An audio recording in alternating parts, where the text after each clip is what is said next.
How to Make a Few Billion Dollars, author by Brad Jacobs. Introduction. During my 44 years as a career CEO and serial entrepreneur, I think I've made every possible mistake in business. I've overpaid for acquisitions and botched integrations. I've run operations for cash when I should have invested for growth. I've delegated tasks I should have done myself. Sometimes I've hired the wrong people or made strategic bets that didn't pay off.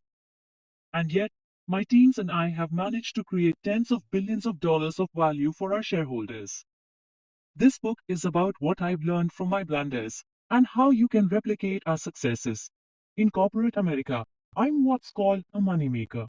I've started 5 companies from scratch, 7 if you include 2 spin-offs, and turned them all into billion-dollar or multi-billion-dollar enterprises. My teams and I have completed approximately 500 acquisitions and opened more than 250 greenfield locations. In total, these ventures have created hundreds of thousands of jobs and raised about $30 billion in outside capital. My career in business began in 1979 when I started a privately owned oil brokerage company called Amerex Oil Associates. I was 23 years old at the time, with just a few $1,000 in hand and no experience. Within 4 years, my partners and I had $4.7 billion in annual brokerage volume, with offices worldwide. We were the first company to arbitrage between the futures markets based in New York and Chicago and the cash markets in Houston, London, and elsewhere. The futures and cash markets dealt in the same oil commodities, but seemed largely oblivious to each other. As a result, the price for an identical barrel of oil often varied between the markets. So all we needed to do was buy on behalf of clients in one market, sell in the other, and make money on the difference. We sold Amerex in 1983, and I moved from New York to London the next year to start an oil trading company, Hamilton Resources, also privately owned. Hamilton generated about $1 billion a year in revenue, and we made this money through an opportunistic combination of crude oil trading, counter trade, pre-finance, and refinery processing deals. In 1989, I moved back to the United States and entered a new sector, the rapidly expanding field of solid waste management. I called my new venture United Waste Systems and took it public with my team in 1992. We became the industry's fifth largest player, and in 1997, we sold United Waste for $2.5 billion to the company now known as Waste Management. Over those 5 years, the percent increase in United Waste share price outperformed the increase in the S&P 500 share price by 5.6 times, reflecting a 55% compounded annual growth rate (CAGR). And not coincidentally, we had a 55% CAGR on our profit. United Waste taught me that I love working with outrageously talented people to deliver outsized returns for shareholders in public stock markets. I believe free markets value companies correctly over the long term, so it's gratifying to have our successes validated by Adam Smith's invisible hand of free market economics. Public equity also allows us to raise capital, create vibrant corporate cultures, and build brands on a grand scale. Personally, I get a lot of satisfaction from knowing that the shareholder value we create ultimately benefits individuals and their families who are pursuing their own version of the American dream. In 1997, I started a new company, United Rentals, to rent construction equipment for job sites in North America. I took this venture public later that same year with a growth strategy that emphasized acquisitions from the start. Within 13 months, we had built the largest equipment rental company in the world and became the undisputed leader in our sector. United Rentals stock is a 100 bagger. The share price at inception was $3.50, and it now trades at more than 100 times that price. Then, in 2011, I was on to my next big thing, XPO Logistics. XPO stock became a 32 bagger. My initial investors in 2011 made more than 32 times their money by 2022. According to Bloomberg data, XPO was the seventh best performing stock in the Fortune 500 of the last decade, and United Rentals was the sixth best performer over the same period. I created XPO with a private investment in public equity, a PIPE that gave me control of a logistics company with about $175 million in revenue. Its main focus was freight transportation, matching truckers with shippers, forwarding freight, and expediting urgent shipments. I felt confident we could create a business model with a major upside to earnings by applying scale and technological innovation. And we did that, building XPO into an integrated global logistics leader. More recently, I divided XPO into three separate, publicly traded companies as a value creation strategy. Between 2021 and 2022, we completed the spin-offs of GXO, the largest pure-play contract logistics provider in the world, and RXO, a leading freight brokerage platform that runs on technology we develop in-house. As a result, XPO is now primarily a less than truckload LTL transportation provider, a road freight service that combines shipments from multiple customers on the same truck to move them efficiently through a high-speed network. I currently chair all three companies, and each business is helmed by a strong CEO. These experiences have allowed me to share thought experiments that can help you learn to think differently, an essential prerequisite to accomplishing big things.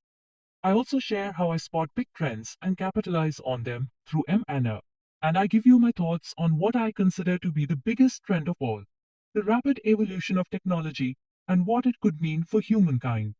I lay out my approach for finding superhuman talent, overpaying them, and creating a love vibe culture that nourishes them. And I confess my deep seated aversion to boring meetings and share the techniques I use to make them electric. This book is a guide for anyone who wants to achieve wealth creation through free markets or pursue their personal version of the American dream. If you have a burning passion to make enormous amounts of money in business or want to turbocharge your chances of success in sports, the arts, politics, philanthropy, or any other part of your life, read on. Chapter 1, How to Rearrange Your Brain. I've come to know a lot of extremely successful people in my life, and while their temperaments run the gamut lovable, aloof, enigmatic, even eccentric, they all have one thing in common. They think differently than most people. All of them, to a person, have rearranged their brains to prevail at achieving big goals in turbulent environments where conventional thinking often fails. You can learn to think differently too. Making a few $1 billion doesn't just happen, but it's possible with intense focus and a willingness to transform how you use your mind. It starts with retraining the 100 billion neurons and tens of trillions of synaptic connections in your brain. That 3 pounds of jelly inside your skull is the psychological key to your success. One term you'll see throughout this book is thought experiment. These are mind exercises that stimulate the imagination to create expansive experiences. They can rearrange your brain to look at information from unusual perspectives, allowing you to think more freely. All of the techniques I'm sharing have been a work in progress for me for decades, and while I don't profess to have perfected them, I know they are absolutely critical to my success. I'll start by sharing a widely applicable technique that may seem unconventional to you at first. I call it throwing love vibes. Business lessons from a destination wedding. When our oldest daughter, Yasmina, was planning her wedding in 2014, she asked me to officiate the ceremony. I told her I needed to think about it because I didn't know if I was capable of doing it well. I searched YouTube, watched about 20 different wedding ceremonies, and learned there are at least 20 different ways to officiate a wedding. You can customize the ceremony more or less any way you want. So, I said yes, and took the opportunity to share a thought experiment that has helped me tremendously in my life and career. The wedding was at an oceanfront resort on the gorgeous east coast of Mexico's Yucatan Peninsula. The natural beauty was breathtaking. Our daughter and her fiancé had invited only family and friends they loved and who loved them. So there was already a whole lot of love in the atmosphere, the perfect setting for my thought experiment. I asked everyone to try to imagine all the instances of love between two people that have occurred from the beginning of time until now. During a minute of silence, you could see people's faces transform with that single beautiful thought. I said, and now build on that and get in touch with feeling all the love that exists on earth right at this moment. We all did that for another minute and let that soak in. Then I asked everyone to visualize all the love that could exist over the billions and billions of years to come. And we paused while the experience got even deeper. For the grand finale, we imagine gathering all that love from the past, present, and future in our hands and pantomimed tossing it at the bride and groom, channeling that love vibe into the rings they exchanged. Yasmina says it was one of the happiest moments of her life. So, what's love got to do with making a few $1 billion? It has a lot to do with getting your brain in the right place to make good decisions. Fast paced business environments swing between ups and downs, with many stressful interactions. Love is in an expansive emotional state that allows you to neutralize conflict and get everyone to a better place. It's typical to feel tension in any business.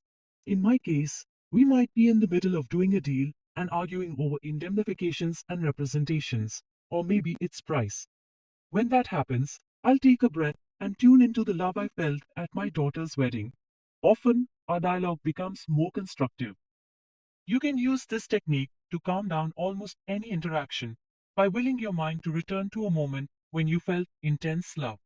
I want to give you another way to create a durable love vibe in your company, this time through one on one gratitude conversations. This is my modification of an exercise called Gratitude Letters, developed by Martin Seligman, one of the fathers of positive psychology. In my version, think of a particular person you work with who deserves your gratitude and write notes to yourself detailing why you're grateful. For example, maybe that person is good at solving thorny problems, or is a customer service all star, or is simply fun to be around and uplifts the tenor of the whole organization. Then, find a quiet time to sit down with that person, notes in hand, and verbalize why you're grateful to them in a direct, personal manner. This simple act of giving and receiving gratitude can produce an overwhelming sense of happiness in both of you that can last for weeks or even months. Expect positive outcomes, stop beating yourself up mentally. I have. Successful people don't always think positive thoughts. Because of the way humans are programmed, most of us, especially people with dynamic personalities, find that negative thoughts surface automatically. I'm inferior. I'm defective. I'm weak. I'm vulnerable. I'm unattractive. I'm a loser. I'm doomed. It's hopeless. Any of that imposter syndrome stuff sound familiar? Negative thoughts like this are unavoidable at times, but you don't have to let them control your thinking. They're almost always overblown and represent only one perspective.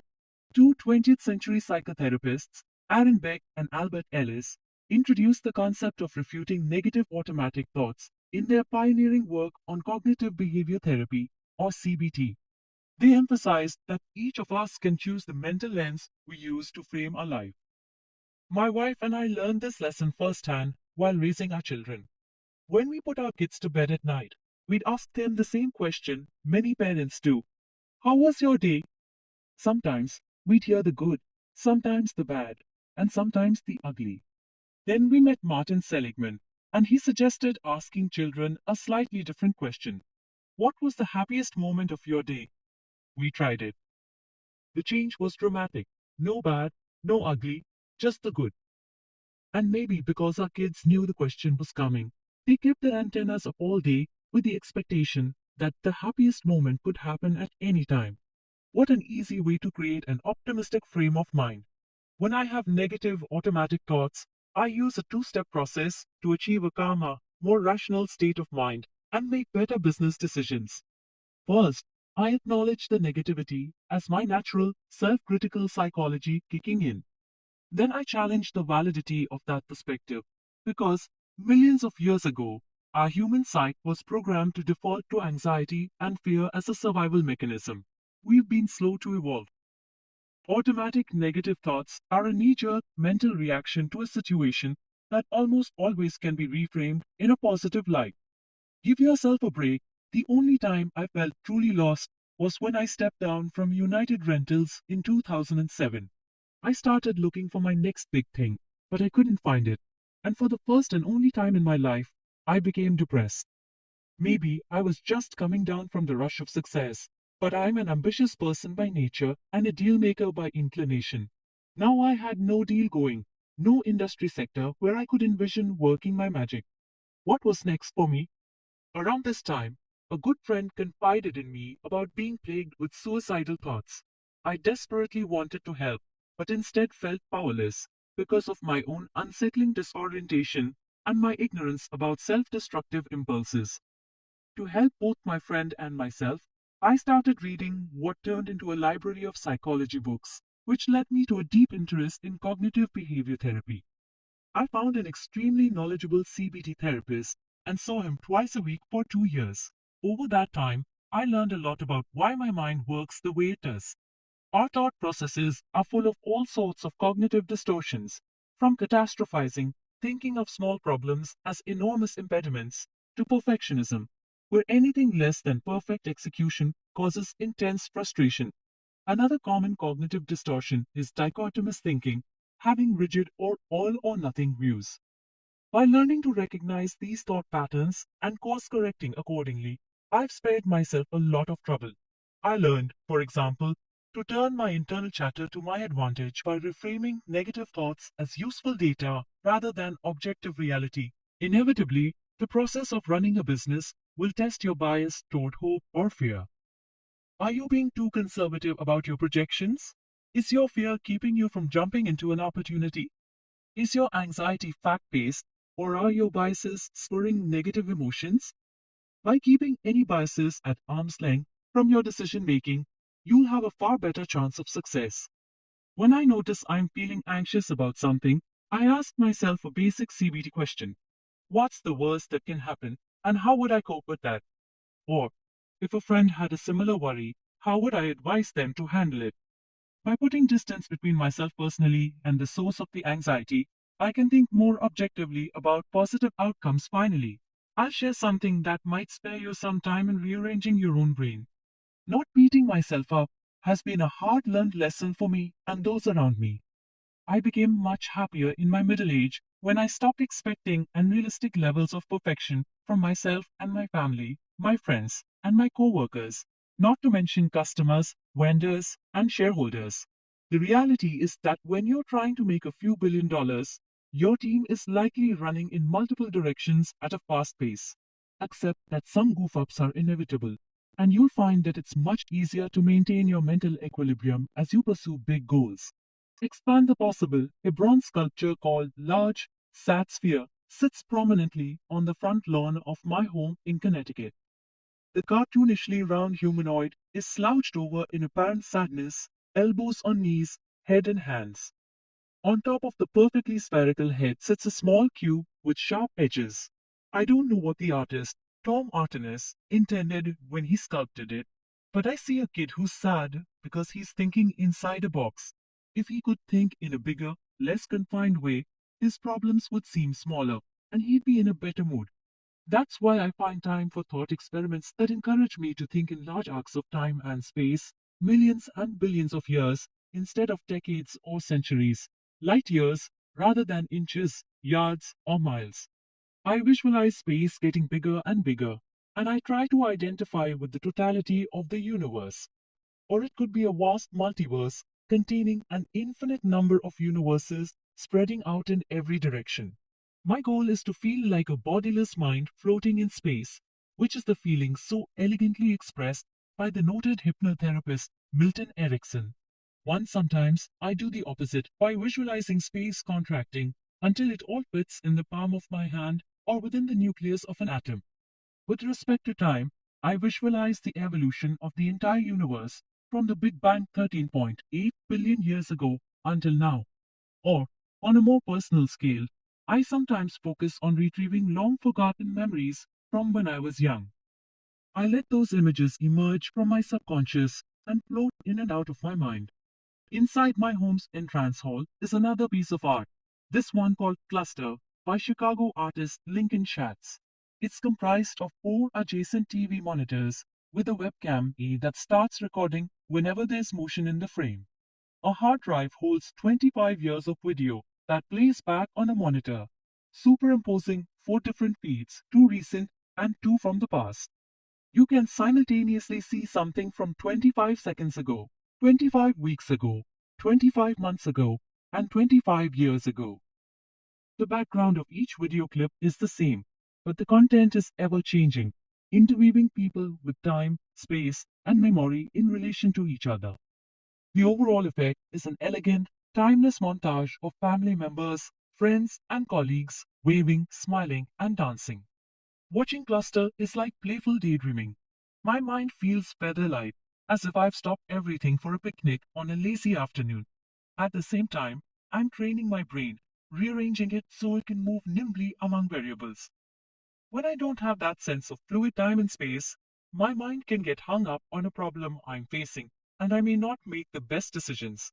With expanded awareness, I can shed the nitty gritty and accurately size up what matters most, what I need to know, and what I should do about the issue at hand.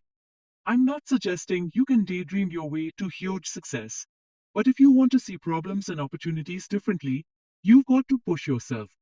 Thought experiments can help rearrange your brain in specific ways so that your mind can go anywhere it needs to go and feel comfortable wherever it ends up.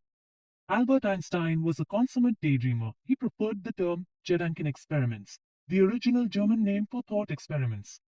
During one such Gedanken experiment, while he was picturing riding a beam of light and imagining what time and space would look like, Einstein came up with the relationship between energy and matter that he famously expressed in his equation E equal mc2.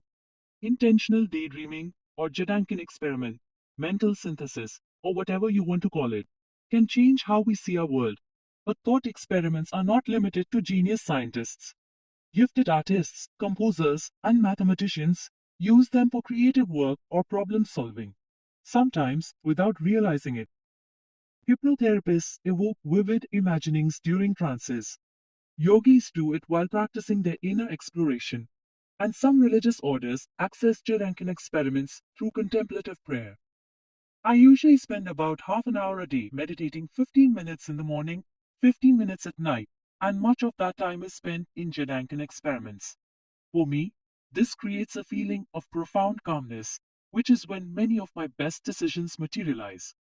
Some Gedanken experiments fill me with awe at the sheer magnificence of the universe. Or I think about how it felt to see a beautiful work of art, watch a sunrise, connect with a piece of music, or hold my child in my arms. Daydreaming exercises remind me that positive emotions matter, especially in chaotic business environments. Years ago, I invented a self reflective mind/brain technique in which the brain actually experiences itself. I call it feeling the brain, and I believe it's one of the most impactful things I've ever done to help myself and others. The technique is based on how the brain communicates with different parts of the body. Your elbow, for example, is a relatively simple body part. Your brain talks to your elbow through electrochemical signals, but not as much as it talks to your hands, which are extraordinarily complex. There's a tone of back and forth dialogue between your hands and your brain to make fine motor skills possible. If you stare at your hands for a few minutes, the strong brain hand connection can trigger dissociative, trance like experiences. My feeling the brain technique is similar, but instead of directing my awareness to my hands, I put it on my brain. I close my eyes and gently allow my mind to merge with its physical counterpart, the brain, to feel it like a tactile sensation. The effect is a spontaneous explosion of rich and unusual experiences. Often, the boundaries of my senses get mixed up, and I slip into synesthesia. I might see sounds, or hear colors, or smell emotions. If I'm tired or just not in the zone, I can close my eyes and feel my brain and be instantly energized. Feeling the brain is a powerful technique that can help you rejuvenate and be more creative. I encourage you to try it and see for yourself. Embrace the problem. I've had multiple business mentors over the years, but none has been more important than Ludwig Jesselson.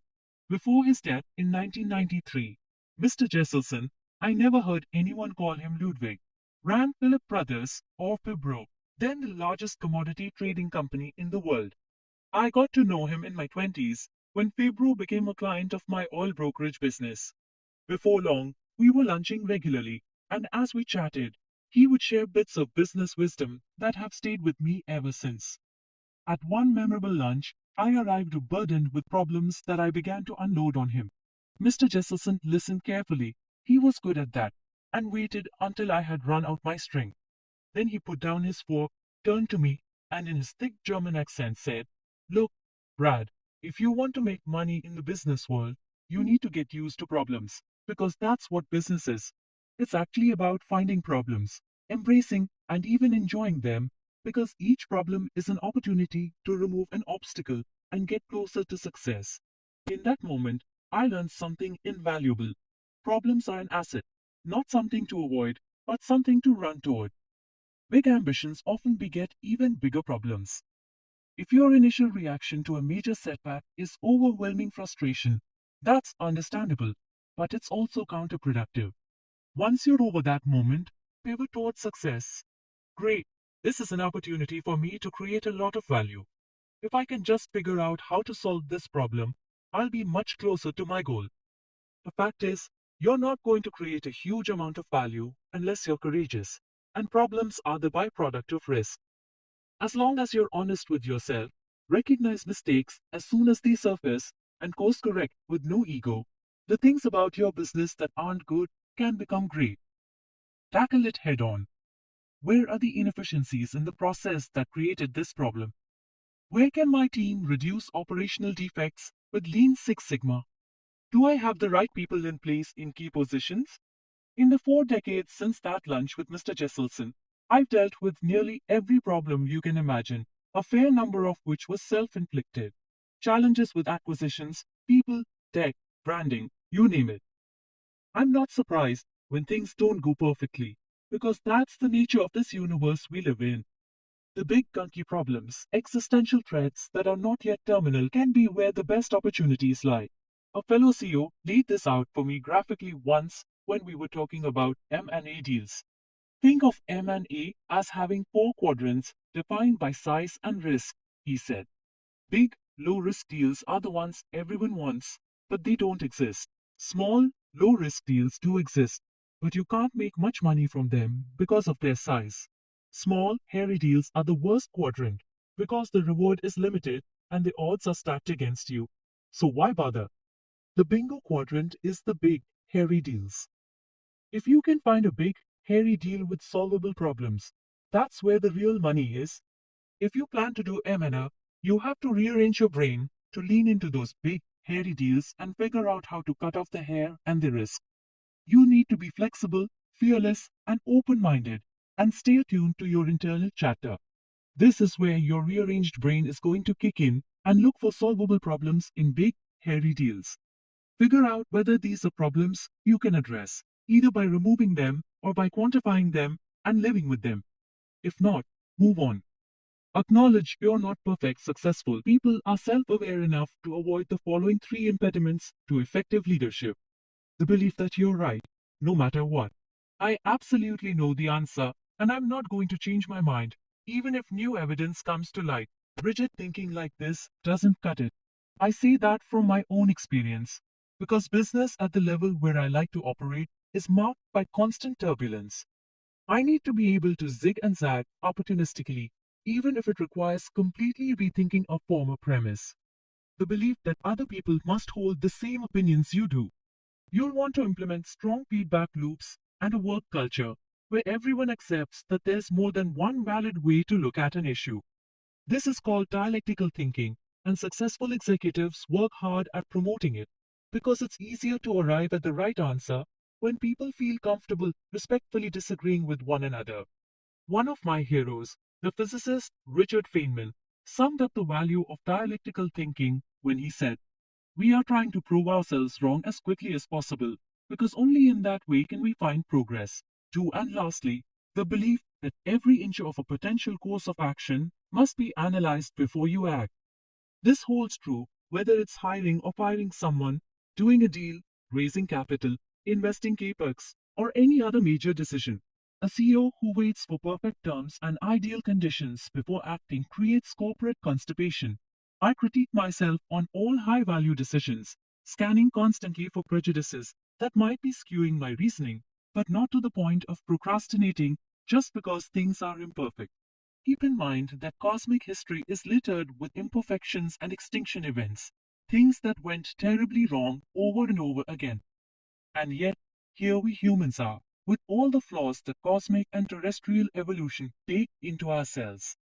We're products of imbalance, asymmetry, and imperfection, starting 380,000 years after the Big Bang.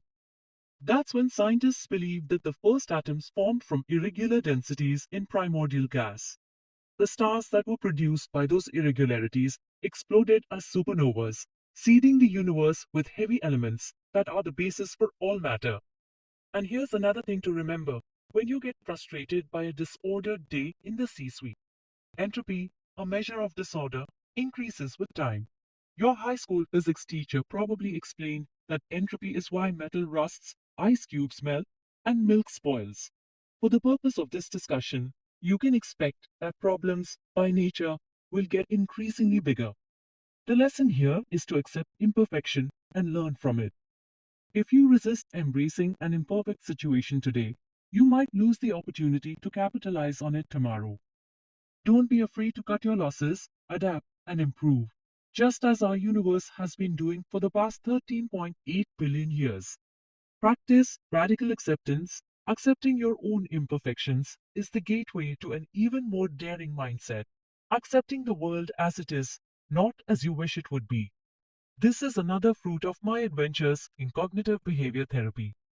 About 20 years ago, my wife and I went to some workshops on mindfulness led by Marsha Linehan, whose techniques incorporate a core principle she calls radical acceptance.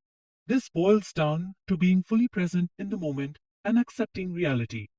It requires that you let go of the illusion of control by acknowledging the facts as they are, even though you may want them to be different.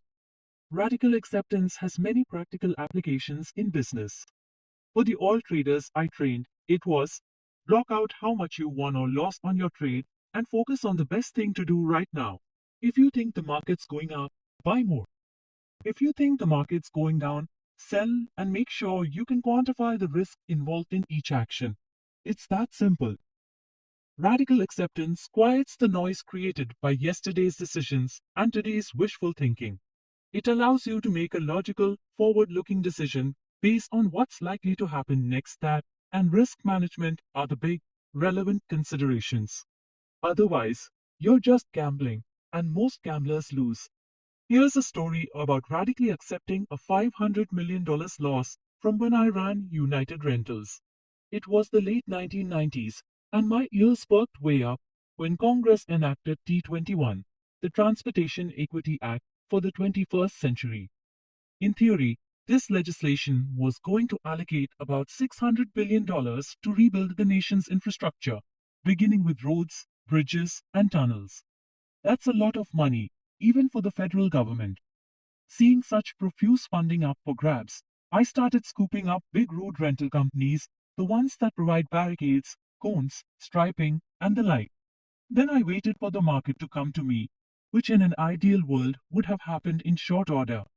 But this was the real world, and only about a third of the allocated government funding was spent, and that was in dribs and drabs over time. My decision turned out to be a huge mistake, and there was no point in compounding it.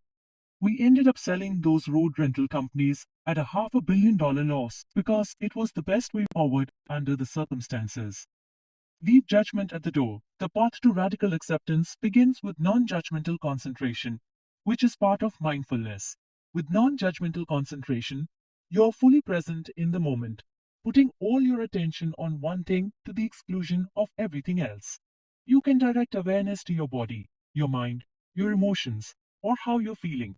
You can be aware of how your heart is beating, how you're breathing in and out, the thoughts you're having, and how you're reacting to those thoughts, or the emotions you're experiencing as a result of those thoughts. Or your attention can be on the person you're speaking with, the room, the group, or the business environment. Whatever it is, you're focusing on that one thing alone. Non judgmental concentration is step one for me. When a thorny issue arises, it's how I put my mind in a good space, because it keeps me in the present and quickly lowers my stress level. I'm not brooding over what happened or worrying about what might happen. I'm not thinking about the past or the future or anything at all except what's in my mental crosshairs. When using this technique, it's important to refrain from projecting bias onto the subject of your concentration. If you choose to focus your attention on a person, don't rush to judge that person as being good or bad. In many ways, the concepts of good and bad are just tools that our self-centered minds use to sort through sensory data. For example, a controlled fire at a comfortable distance feels warm, so your brain thinks that's good. An uncontrolled fire that's burning your hand hurts, so that's bad. It's the effect the fire has on you that makes your brain think it's good or bad, not the simple fact that it's a fire. Non judgmental concentration trains your brain to realize that the people and things in your life don't exist relative to you, they simply exist. If you can take yourself out of the equation, you'll have a much clearer view. Uncluttered by judgmentalism, you can work more efficiently because you won't be as distracted, and you can think more objectively too. Think huge. If you want to earn huge, you need to think huge. Your goals should be bigger than what you currently think you can accomplish, because that can actually help you achieve those goals. Picture what success will look like for you and be specific. You want to make a lot of money, sure. But exactly how much money do you want to make? By when? How will you feel when you have all that money in hand? What will you spend it on? Invest in? Donate to? Whose lives will you improve? Then, just for fun, envision what a few $1 billion actually looks like: a ballroom stacked to the ceiling with $100 bills. What goods and services can you bring to the world that will make that room yours? Resolve to make it happen. The why behind the what so far. I focused on the fact that many wildly successful people have consciously rearranged their brains to think differently. There's more than one way to make this happen. You can try some of the mind/brain techniques I shared, or create your own thought experiments to nudge your brain in new directions.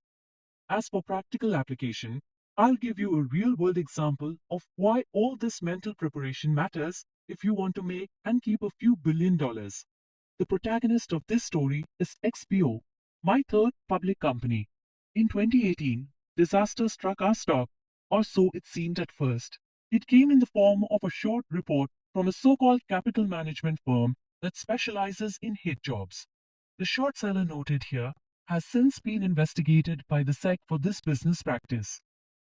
Outfits like this use derivatives to lever up large amounts of a target company's stock, knowing that when they put out a smear report, the Wall Street bots will pick it up and some of the financial press will spread the misinformation. This mechanism creates a near certainty that the stock will dive and the short seller can make a profit. That happened dramatically in our case. The short report was packed with a lot of baloney, but of course the market acted first and analyzed later, and our stock price went into free fall, down 26% in one day. Of course, the short seller cashed in. Companies handle short seller attacks in different ways. Some have gone to ground and stopped taking calls when short sellers attack. Others have tried to stoically ride it out or complain through the media, only to make matters worse. Not us. We did exactly what I've been describing in this chapter. Instead of snarling back at the short sellers, we concentrated on the situation at hand without judging what had happened to us. We knew that we had to radically accept the circumstances as they stood before we could arrive at a solution. The short report was all over the financial media the morning of December 18, 2018. Fortuitously, I was already hosting a number of fun managers at my house that night for dinner, as well as a few people from my team. That included Matt Fassler, our new Chief Strategy Officer at the time. Matt had just joined us the prior week after 2 decades as a top analyst at Goldman Sachs, and the dinner was to introduce him to some of our institutional investors. Now there was no question what topic would dominate the conversation that evening. In theory, this should have been an unsettling prospect, new hire, big stock dive, savvy dinner crowd. Our C-suite spent 5 hours in a conference room that afternoon going over the short report page by page, unraveling its arcana, identifying the many places where the data had been twisted. When Matt arrived at my home that evening for dinner, he had his arms around every nuance of the issue. Whatever concerns about XPO's long-term health that existed at the beginning of dinner were gone by dessert. The next day, at an investor conference in Boston, a pre-planned lunch became an impromptu Q and a firing squad about the short seller attack on our stock. We were peppered with incomings as the sit-down began. But by the time we got back to our Connecticut headquarters that afternoon, the part of the investment community we care about most, the long-term holders, were climbing back on board. That was the pivotal moment of the entire saga. The short seller crisis had made our stock extremely cheap, and instead of fixating on that as bad, we focused on achieving a good outcome. From that perspective, the share price was manna from heaven, and we decided to buy back $2 billion worth of our stock. Our bankers didn't see it that way. $2 billion? They said, aghast. That's too high a percentage of your market cap. No one's ever done something like that.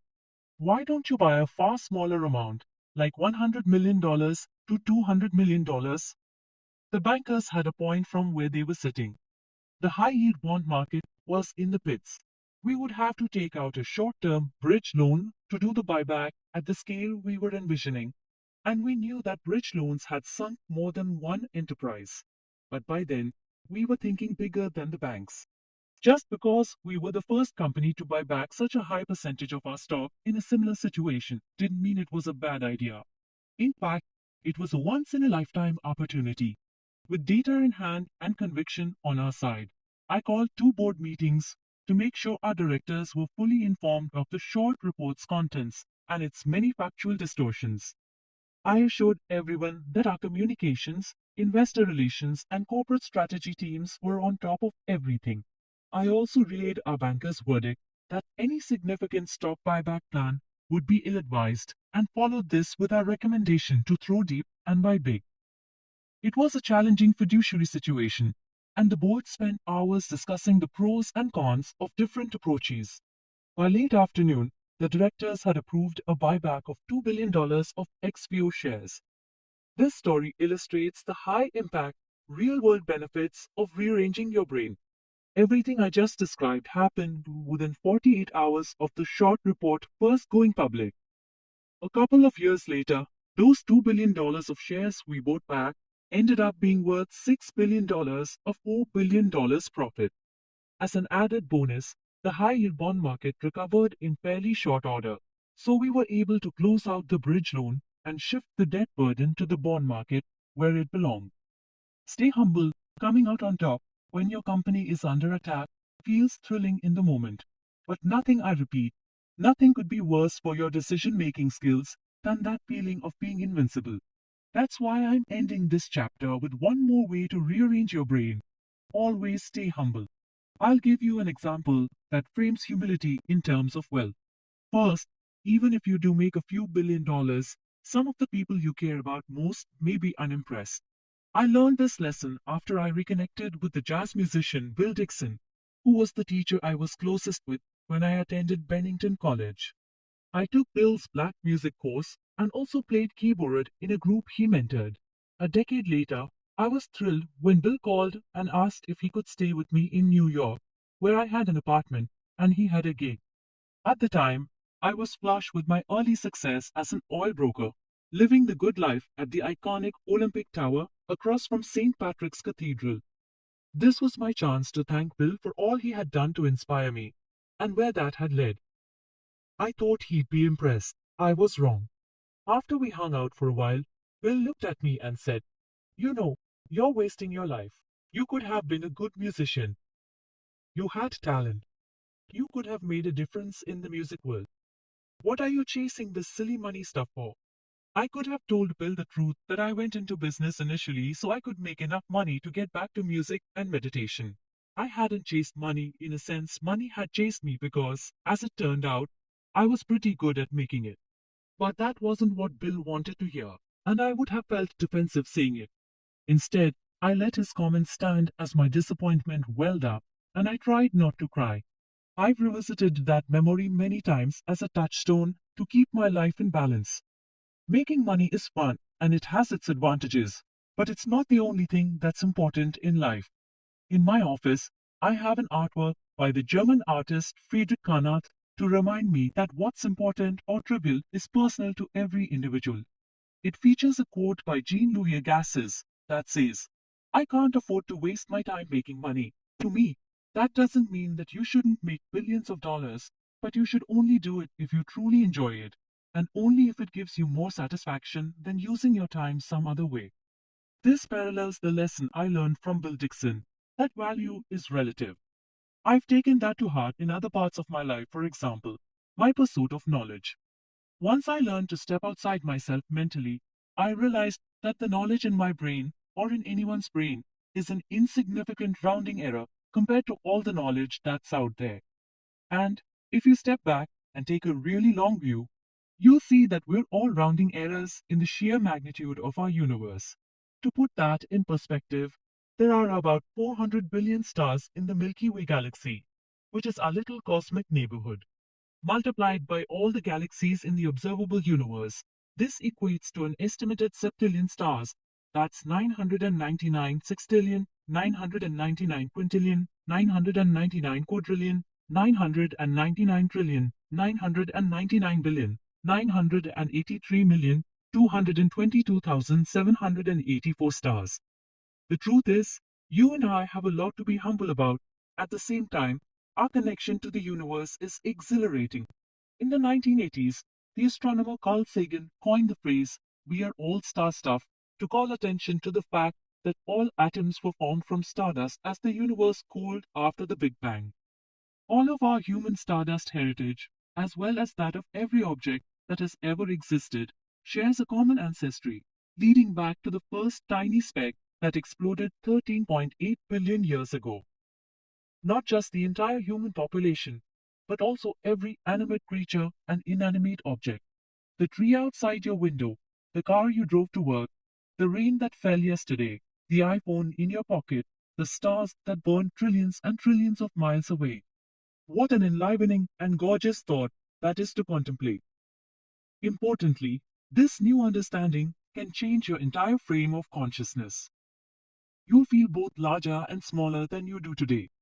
Your brain will become less tethered to thinking by rote, allowing you to tap into a wider perspective and a greater calm, creating more space for your passions. You don't need to fully grasp how everything in the universe is connected to the same past, present, and future existence. I certainly don't have it all figured out, but if you can embrace the expansiveness of that idea, your brain will be more primed for business success. Chapter 2: How to Get the Major Trend Right. One of the most valuable pieces of advice I received from my mentor, Ludwig Jesselson, is you can mess up a lot of things in business and still do well as long as you get the big trend right. I've taken his words to heart, and with each new company I start, I make sure I understand the major trends that could threaten the business or help it soar. I'm obsessive when learning about an industry, and trend spotting is a big part of that process. I discovered early in my career that tech is always a consideration in one form or another, sometimes dramatically so. As a result, a great deal of my success has come from innovating traditional business practices, whether it's through automation, robotics, data science, or information sharing. Learn from the 2 million year technology trend. The evolution of technology may sound far removed from making a few $1 billion, but I found it to be integral to every major goal I've ever pursued, and now more than ever. Tech is the dominant megatrend in our part of the universe, and to consider its future impact, you have to first visualize its history. Here are some selected highlights from the History of Technology timeline to illustrate the accelerating frequency of culture shifting innovation. I pegged the start of tech development to the first stone tools made from pebbles by our distant human ancestors in Africa. That was over 2 million years ago. About 1 million years ago, early humans mastered fire, allowing them to stay warm, cook food, ward off predators, and illuminate their nighttime world. Then, about 500,000 years ago, humans built the first shelters, which improved their comfort and safety. To us, the time chasm between these developments might seem enormous, but when you take the 2 million year view, you'll see that technology has been evolving at a relatively fast pace. This is even more evident when you look at the past 2000 years. This period is jam-packed with human inventions, including the abacus, coins, the compass, gunpowder, and the printing press, as well as steam engines, trains, electricity, telephones, automobiles, planes, jets, computers, and nuclear power. And that's only up to 1950, well before the modern information era. See Appendix B for a more expansive timeline of the history of technology. Some people find the rapid tech changes to be terrifying, others find them exhilarating. One thing we can all agree on is that the rate of change is accelerating. Today, technology has the potential to destabilize every company and industry, making Mr. Jesselson's advice even more important. I don't feel pressure to chase every new innovation, but it does motivate me to be the first to capitalize on the most impactful trends in my industry. One of the first things I look for in an industry is scalability. I want to be able to envision how I'll take a business from a few $1 million to tens of billions of dollars. What will be the path to do that? And how fast can we move along that path? Is the industry growing much faster than GDP so that we'll probably generate top line growth each year just by showing up and can build from there? What's the base price/volume combination we need to be profitable? And how realistic is it to significantly increase our profit margin over time? What could prevent us from doing that? Structurally, is it an industry where companies have advantages of size and economies of scale? Are there ways to grow the business organically or through M&A? What multiples will I likely have to pay for companies I acquire? And is that number a large enough discount from the multiple I'd expect my company to trade at? This is important because the arbitrage between our cost of capital and what multiple we're able to buy companies at is the biggest value creation lever in a roll-up. Improving the actual profitability of the business is the second biggest lever. Is there technology threat or opportunity or both? For example, are there ways to automate business processes and drive customer service higher at a lower cost of labor? How could AI impact the industry, both positively and negatively? Armed with a short list of promising industries that satisfy these fundamental criteria, I'm ready to look below the surface. Take your questions to the experts. I use a three-part methodology for my research. I educate myself on the industry as thoroughly as possible, compile a list of questions that matter, and then do my best to get in front of the most knowledgeable experts I can find on each topic.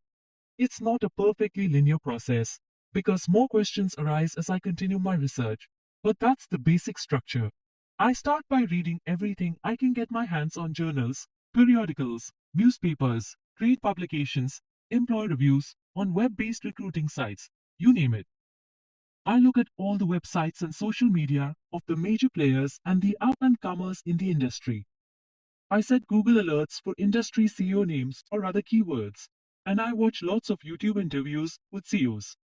I also use paid services like Bloomberg, AlphaSense, and Thomson Reuters. In addition, I look at analyses from sell-side and buy-side analysts and search the SEC database www.sec.gov/edgar-, which has large amounts of information on every publicly traded US company, including IPO documents, financial reports, and proxies. I also scope out the most valuable industry conferences and attend them if I can. Events like the Wall Street Journal's The Future of Everything Festival and the Consumer Electronics Show, CS Registered, in Las Vegas have valuable content, with a lot of it online. Sell-side conferences, sponsored by the banks, are an opportunity to meet management teams face to face and hear the questions investors are asking. Trade associations have a wealth of industry data and typically make their research available online. The most time-consuming task in my methodology is processing all the digital information that I accumulate. It's a far cry from 44 years ago when I physically went to the library to start researching industries. But I've got a team of super smart people who are good at distilling tons of source information. As I go through the material, I note my observations in preparation for the next step, my interviews with experts. After absorbing a lot of data and arming myself with questions, I seek out people who live and breathe the industry I'm considering. Some of this can be done with video chats, but this phase is more about getting face to face and listening intently. I love talking to CEOs who have a track record of successfully growing businesses and creating substantial shareholder value. We share a similar language combined with experiences that are unique to our respective industries, which tends to make the meetings mutually beneficial. I also belong to the Business Council and the Economic Club of New York, which are valuable networking resources for me. They give me an entree to CEOs in almost any industry I'm interested in learning more about. In addition to CEOs, I seek out investment bankers who are most active in the industry and who know it deeply. Bankers who have close relationships with management teams, have advised on lots of acquisitions in the space, and have raised billions of dollars of capital for these clients. I also talk to venture capital firms because they spend a lot of time looking at the big trends in different industries. And I tap buy side institutions like Fidelity, Invesco, Orbis, and Chicano, and successful fund managers who have battle scars from investing in the industry. They know the leading players, companies, and customers, as well as the risks and growth factors. They've already made and lost money in the industry, so I want to know what lessons they learned from those experiences. Industry vendors are also a good source. They have a sense of the trends that could drive changes in the market environment. Shareholder activists often have important insights as well, and I reach out to journalists who know the industry because, by nature, they are a skeptical bunch and I want to hear their perspectives. Trend spotting an industry requires objectivity and open minded analysis. I don't pick an industry just because it's in vogue. My team and I make detailed lists of pros and cons and create word clouds to illuminate macro themes from the information we've gathered. This helps to uncover an industry's strengths and defects from the standpoint of making money for investors, which is the prime mission of a public company. After completing these steps, I know a great deal about the industry I'm considering, and I can detach myself from distracting details to lock on to the big questions. What direction do I think the industry will move in over the next 5 years? 10 years? Inevitably, those answers will be affected by tech, and especially by artificial intelligence. AI is the mothership of the future for more than 2 million years. Advancements in technology have been primarily related to our physical well being. Now, they are increasingly directed at expanding the capabilities of our minds, our memories, reasoning, senses, even our enjoyment of the arts. We are the recipients of these benefits, but in terms of our impact on the universe, humans are waning and computers are waxing. That's the single biggest trend I see. Any business that ignores this trend is likely to get smacked in the face. Artificial intelligence is emerging as the central determining factor in whether businesses and entire industries will collapse or prosper. In fact, AI is developing so rapidly, no one knows what it will be capable of in even 6 months, including the people programming the models. What's clear is that AI's impact will eventually exceed anything we can imagine. Many industries got caught off guard by the rise of e commerce, social media, and on demand everything, such as music, movies, data processing, taxes, and food. AI will be much bigger. I educate myself on trends in AI just as systematically as I studied other industry trends over the past 4 decades. I do a lot of research and I listen to industry experts. In my most recent industry, logistics, SoftBank CEO Musayoshi Son has one of the clearest visions I've come across for fully autonomous freight transportation and warehouse operations. I also keep in touch with what the venture capitalists in Menlo Park are thinking, and I pick the brains of the top tech people at XPO, RXO, and GXO, especially Mario Herrick, my successor CEO at XPO. ChatGPT and Bard are a regular part of my process for synthesizing all this information, including trends gleaned from industries that aren't conventionally thought of as tech savvy. I want to make sure my mind stays wide open to opportunities I can't imagine yet. When I'm on the hunt for a new venture, there's now an AI dimension to my lens. The questions I compile include the following. How will this industry be disrupted by advances in AI? How soon could that happen? What are the risks and opportunities in that disruption? For example, I looked at doing a roll up of accounting firms, but there's a chance that accountants will be replaced by generative AI over the next decade. I could build up a big accounting business over the next few years and see it suddenly go into a black hole because people start using AI to close their books. Another industry I looked at is for profit education, but the AI trend is a headwind for most of that sector too. The share price of Chegg, a $1 billion company that provides textbooks, online help, tutoring, and other educational services, already got hit by the potential for AI disruption. In a May 2023 earnings call, the company's CEO mentioned ChatGPT as a potential impediment to growth. The next day, the stock fell by 47%. The company is planning on launching a proprietary platform powered by ChatGPT, but the question remains, will potential customers paycheck or use ChatGPT directly for free and specialize it for their needs? I've decided against investing in some financial services firms for similar reasons. AI could make them less profitable. I don't think we'll need a human insurance broker in 10 years. Also, at some point in the not too distant future, I can see it replacing much, if not most, of what paralegals and even lawyers do. Many jobs in journalism, advertising, and other communications are likely to become obsolete. And, ironically, AI also puts tech jobs at risk, including coding.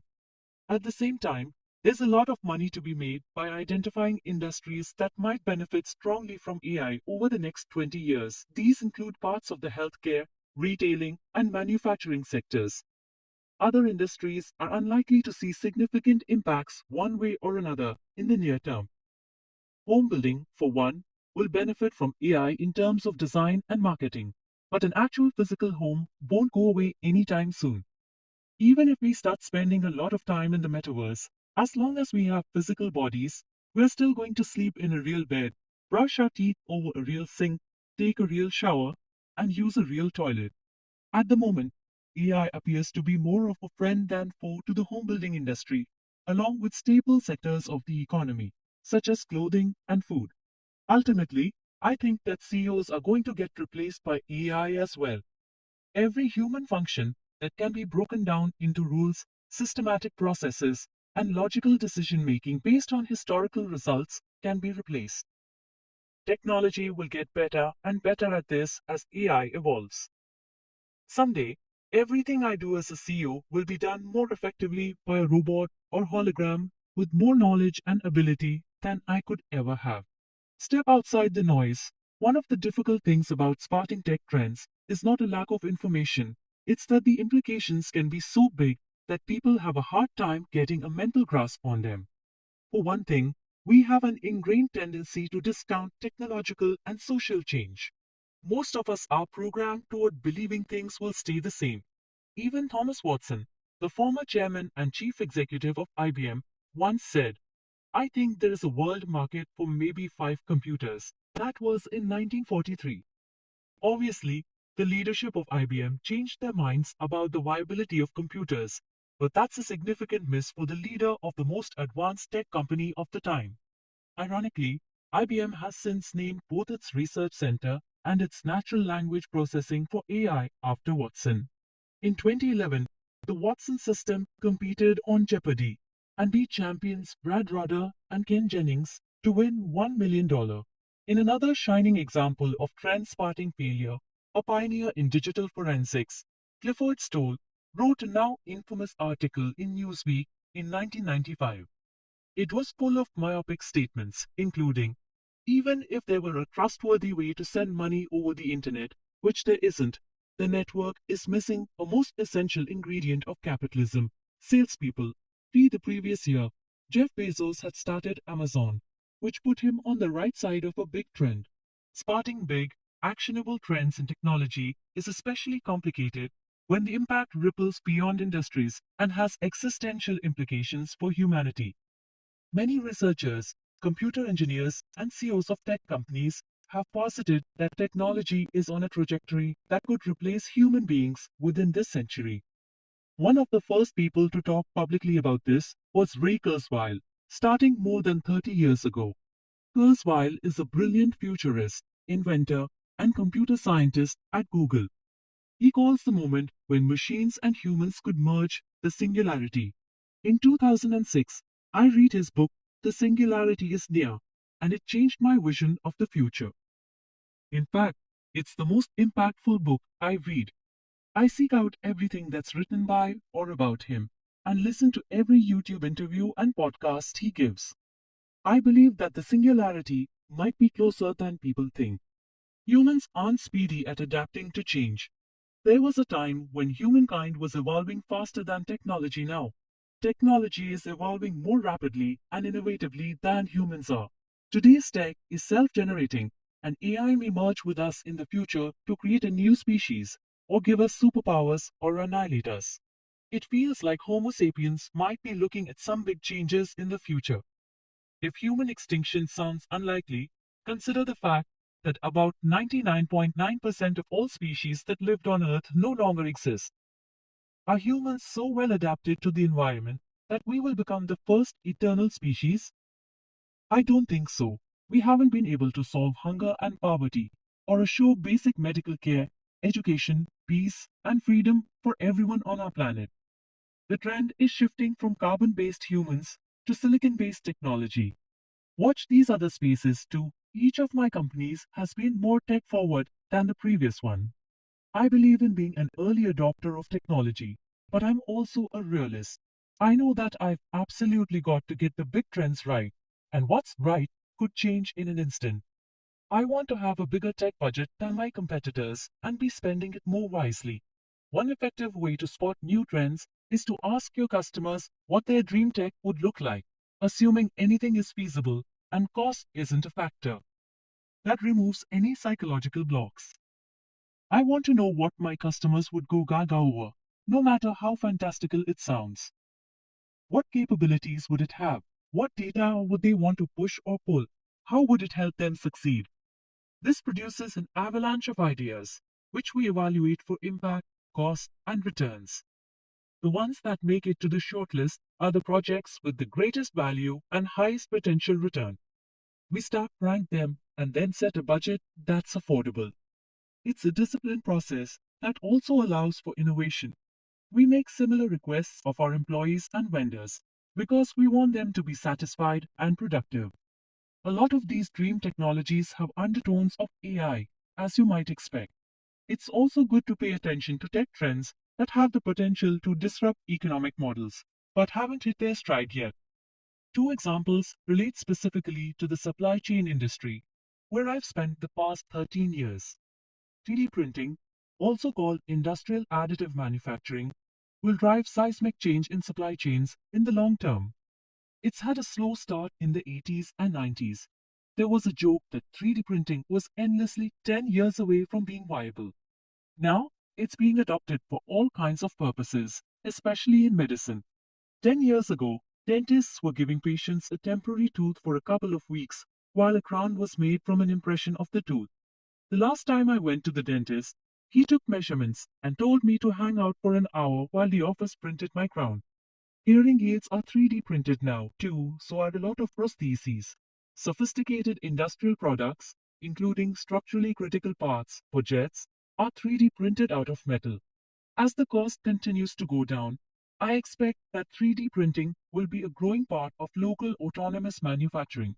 That will change the transportation industry, the global supply chain, and the entire geopolitical balance. Currently, the global economy is still based on an outdated model of sourcing cheap labor overseas, especially from China, and then paying a high price to get it transported to the consumer. For example, the goods travel on a plane or ship from Shanghai to Los Angeles, and then the dray containers go by rail to Chicago, where they are put on a truck and driven to a warehouse in Kansas City.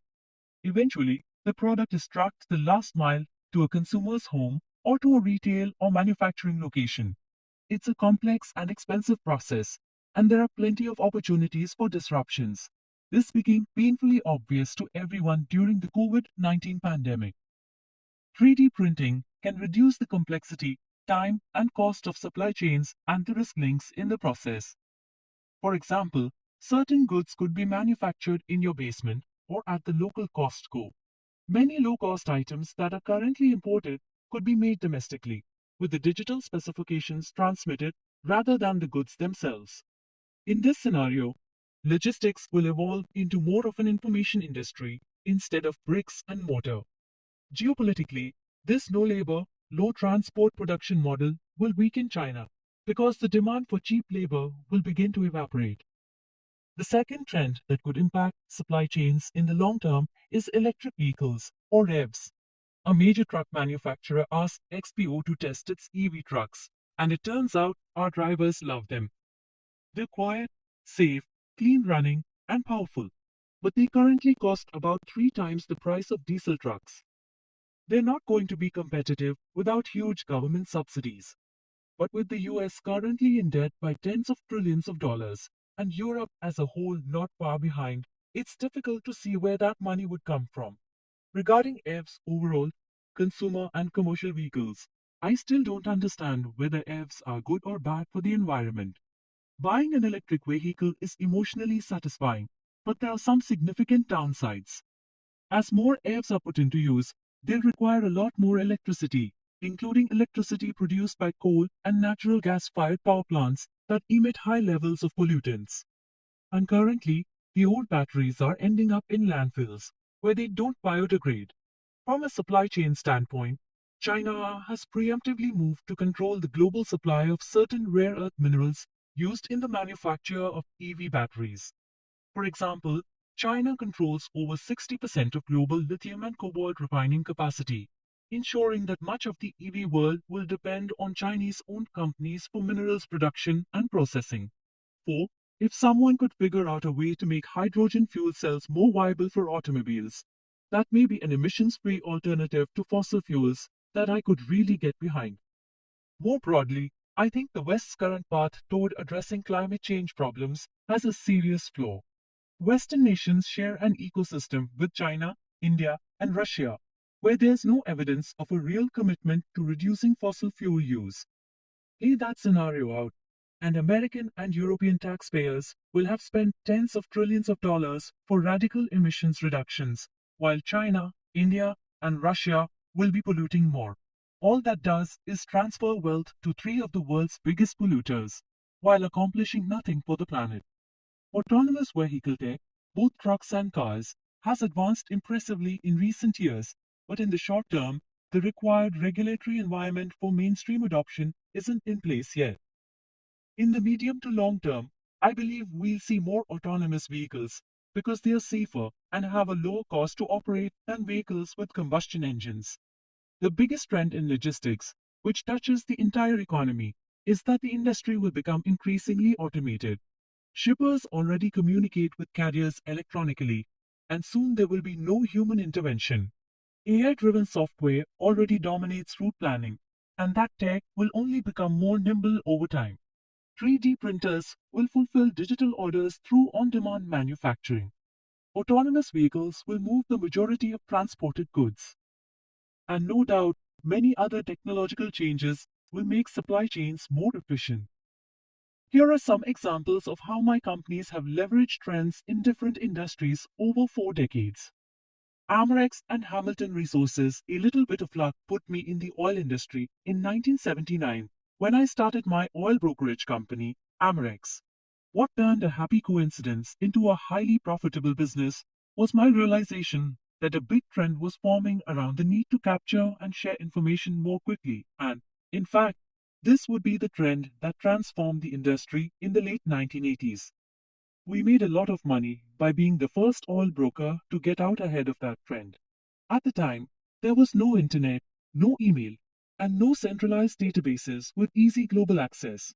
The main source of information about the price of oil was a newsletter called Platts Oil Gram Price Report that came in the mail from McGraw Hill. I could also get some of their data faster via telex, which was like a telegraph system connected to a typewriter that printed out the transmission. We routinely made verbal handshakes with clients in Europe and Asia for $50 million or $75 million over the phone, with nothing on paper for days until the telex arrived. And both parties honored the agreements win, lose, or draw on the trade. Telex was replaced by fax machines in the 1980s, which shows how primitive information sharing was at the time. Crude oil futures contracts weren't even offered on the NYMEX, New York Mercantile Exchange, until 1983. The lack of timely information was a big problem for oil brokers like Amerex. We made our money by matching buyers and sellers and taking a commission. I could see that there were isolated pockets of valuable oil pricing data trapped all over the globe. And I knew that if we could figure out a better way to share that information, we could unlock a lot of value. The problem was, there were no off-the-shelf solutions available at the time. At Amerex, We improved data sharing by cobbling together a global IT system. It was our own crude version of the internet, built out of appliance-sized computers and large green screens that don't have a fraction of the computing capacity of today's smartphones. But it allowed us to do something revolutionary. Every time an Amex employee learned something useful about buyer/seller activity or the price of oil, they entered it into our database. Then, we could share that information much more quickly with our brokers around the globe, whether they were in Houston or London or New York or Tokyo. The process took hours, not days, which was close to instantaneous back then. All of our colleagues at Amerex had the benefit of the same universe of data. This gave us a big leg up on our competition brokers at other firms, who were siloed as well as with our clients, the oil refiners and traders. We were entrepreneurs, but we weren't running the business based on tribal knowledge like our peers were. We had created a way to obtain objective insights into global oil supply and demand and pricing trends. With Amex humming, I had an opportunity to move to London with a $1 billion line of credit. In 1984, I started Hamilton Resources, a privately owned worldwide oil trading company, this time with a strategy to create a data advantage in the oil trading business. My team and I quickly built Hamilton Resources up to $1 billion in annual revenue by leveraging information sharing in the oil industry, something I pioneered over the prior 5 years after founding Amerex. In addition to the trading contracts, we did pre-financings, counter-trade, barter, and refinery processing deals, which turned out to be a lucrative combination. Our clients were primarily the major oil companies and oil-producing countries. In 1989, a wave of well-capitalized players suddenly entered the market, from Wall Street investment banks like Bear Stearns, Goldman Sachs, and Morgan Stanley to Japanese trading houses like Ito and Marubeni. They were chasing the same tech-related opportunity I had jumped on 5 years earlier, playing catch-up where we already had an edge. I had headed Hamilton for 5 years, and the company had exceeded expectations. It was time to parlay the value I'd created into a new venture. United Waste Systems. My next startup was in the US waste management industry. I remember vividly the moment the industry caught my attention in 1989. I was reading Merrill Lynch research reports in bed on a lazy Sunday morning in London and came across a report written by Bill Jenko, the top-ranked analyst for environmental services then. Bill had written that the two largest companies in the waste industry at the time, Waste Management and Browning Ferris, were each making about $500 million a year in profit. And I thought, how hard can it be to have trucks pick up trash, deposit it in a safe place, and send out an invoice? I wanted to know more. Waste management turned out to be a straightforward business with two big trends at the time.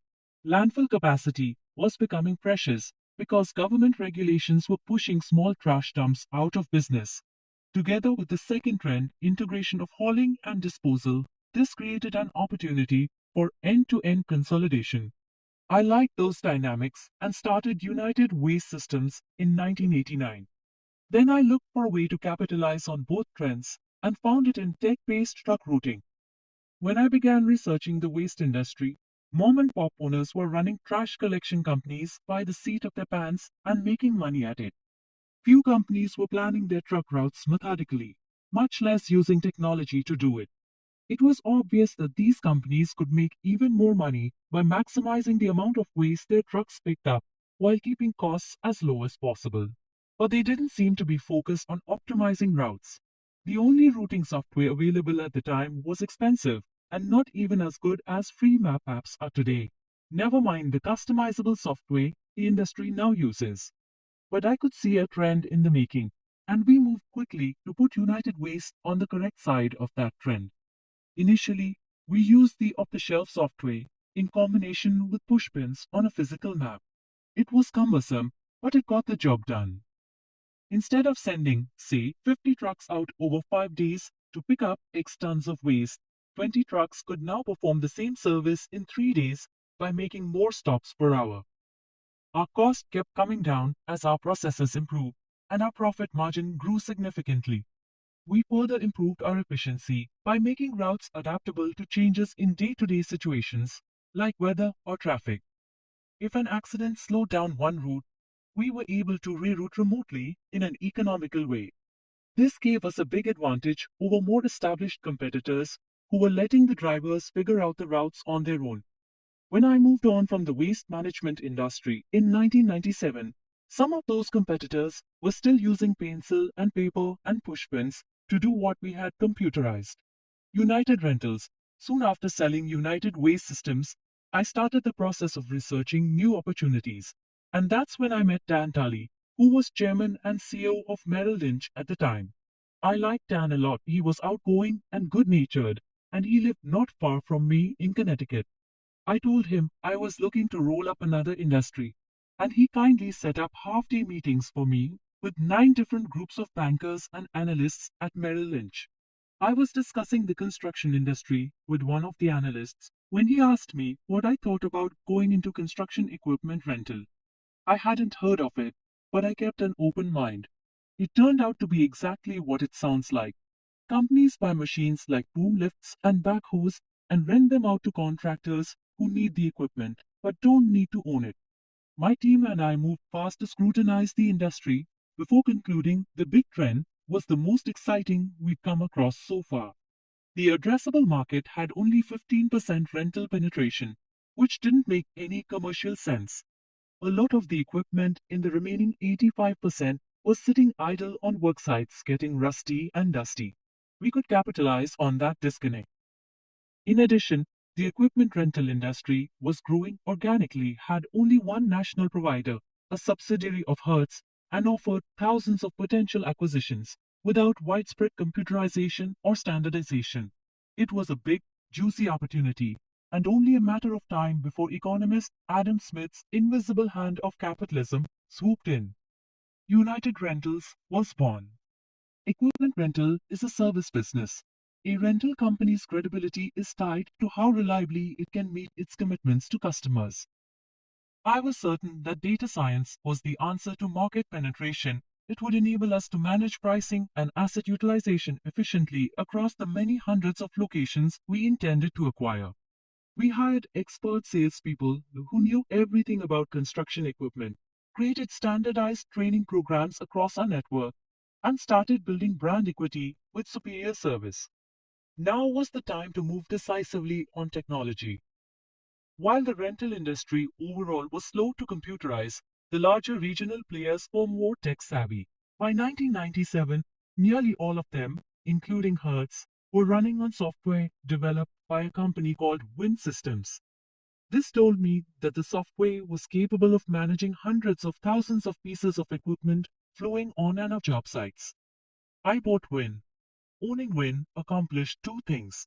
We had an industry best platform that we could continue to develop internally for our own use, and the acquisition gave us access to aggregated, anonymized data on macro trends across the industry. This gave us a high level view of emerging market trends, such as equipment gluts or shortages in the making. We could proactively adjust our pricing and asset management, while the rest of the industry was being reactive. For example, if our data flagged an instance of too much equipment of a certain type in the southeast, we'd lower the rental rate there and target customers who wanted the machine for several months, rather than just days or weeks.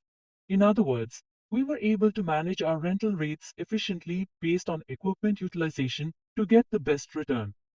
XPO. By the time I was looking in earnest for a new venture in 2010, the world was rapidly moving into an extreme phase of instant gratification in communications and data access, thanks to smartphones. The trend toward on demand everything, which I had bet on with equipment rental 10 years earlier, was now well established. And the concept of dynamic pricing, which we had deployed so effectively at United Rentals, had by now increased the profitability of a whole raft of other industries, including transportation, entertainment, and hospitality. I knew that whatever line of business I went into next, tech was going to be essential to making a lot of money. This time I chose the truck brokerage sector, which had a business model that was similar to oil brokerage. I spotted a big trend I was confident would drive more broker penetration of the for-hire road freight transportation market over time. For context, truck brokers don't own tractors and trailers. They match industry carriers to shippers who have a full truckload of freight to move. Importantly, brokers are pretty much the only ones with a connection to the entire freight landscape on both sides of the equation. For the most part, shippers who use an in-house department to source trucks can only see the capacity of the limited number of carriers they deal with, while small carriers don't have the market-facing resources to reach out to a large number of shippers. The truck broker who uses information most efficiently will get a load to its destination with the fewest empty miles, most fuel efficiency, and lowest cost. In 2011, most truck brokers were still doing the bulk of their business over the phone instead of digitally. I could envision a time when everyone involved in these transactions, truck owners, drivers, dispatchers, retailers, manufacturers, and others, would demand digital service. That would be the tailwind behind the big trend. I created XPO in 2011 to capitalize on the truck brokerage opportunity with three powerful levers of scale, data science, and automation. And I prioritized investing heavily in tech out of the gate. The third person I hired at XPO was Mario Herrick, who had a master's degree in machine learning and artificial intelligence from Massachusetts Institute of Technology.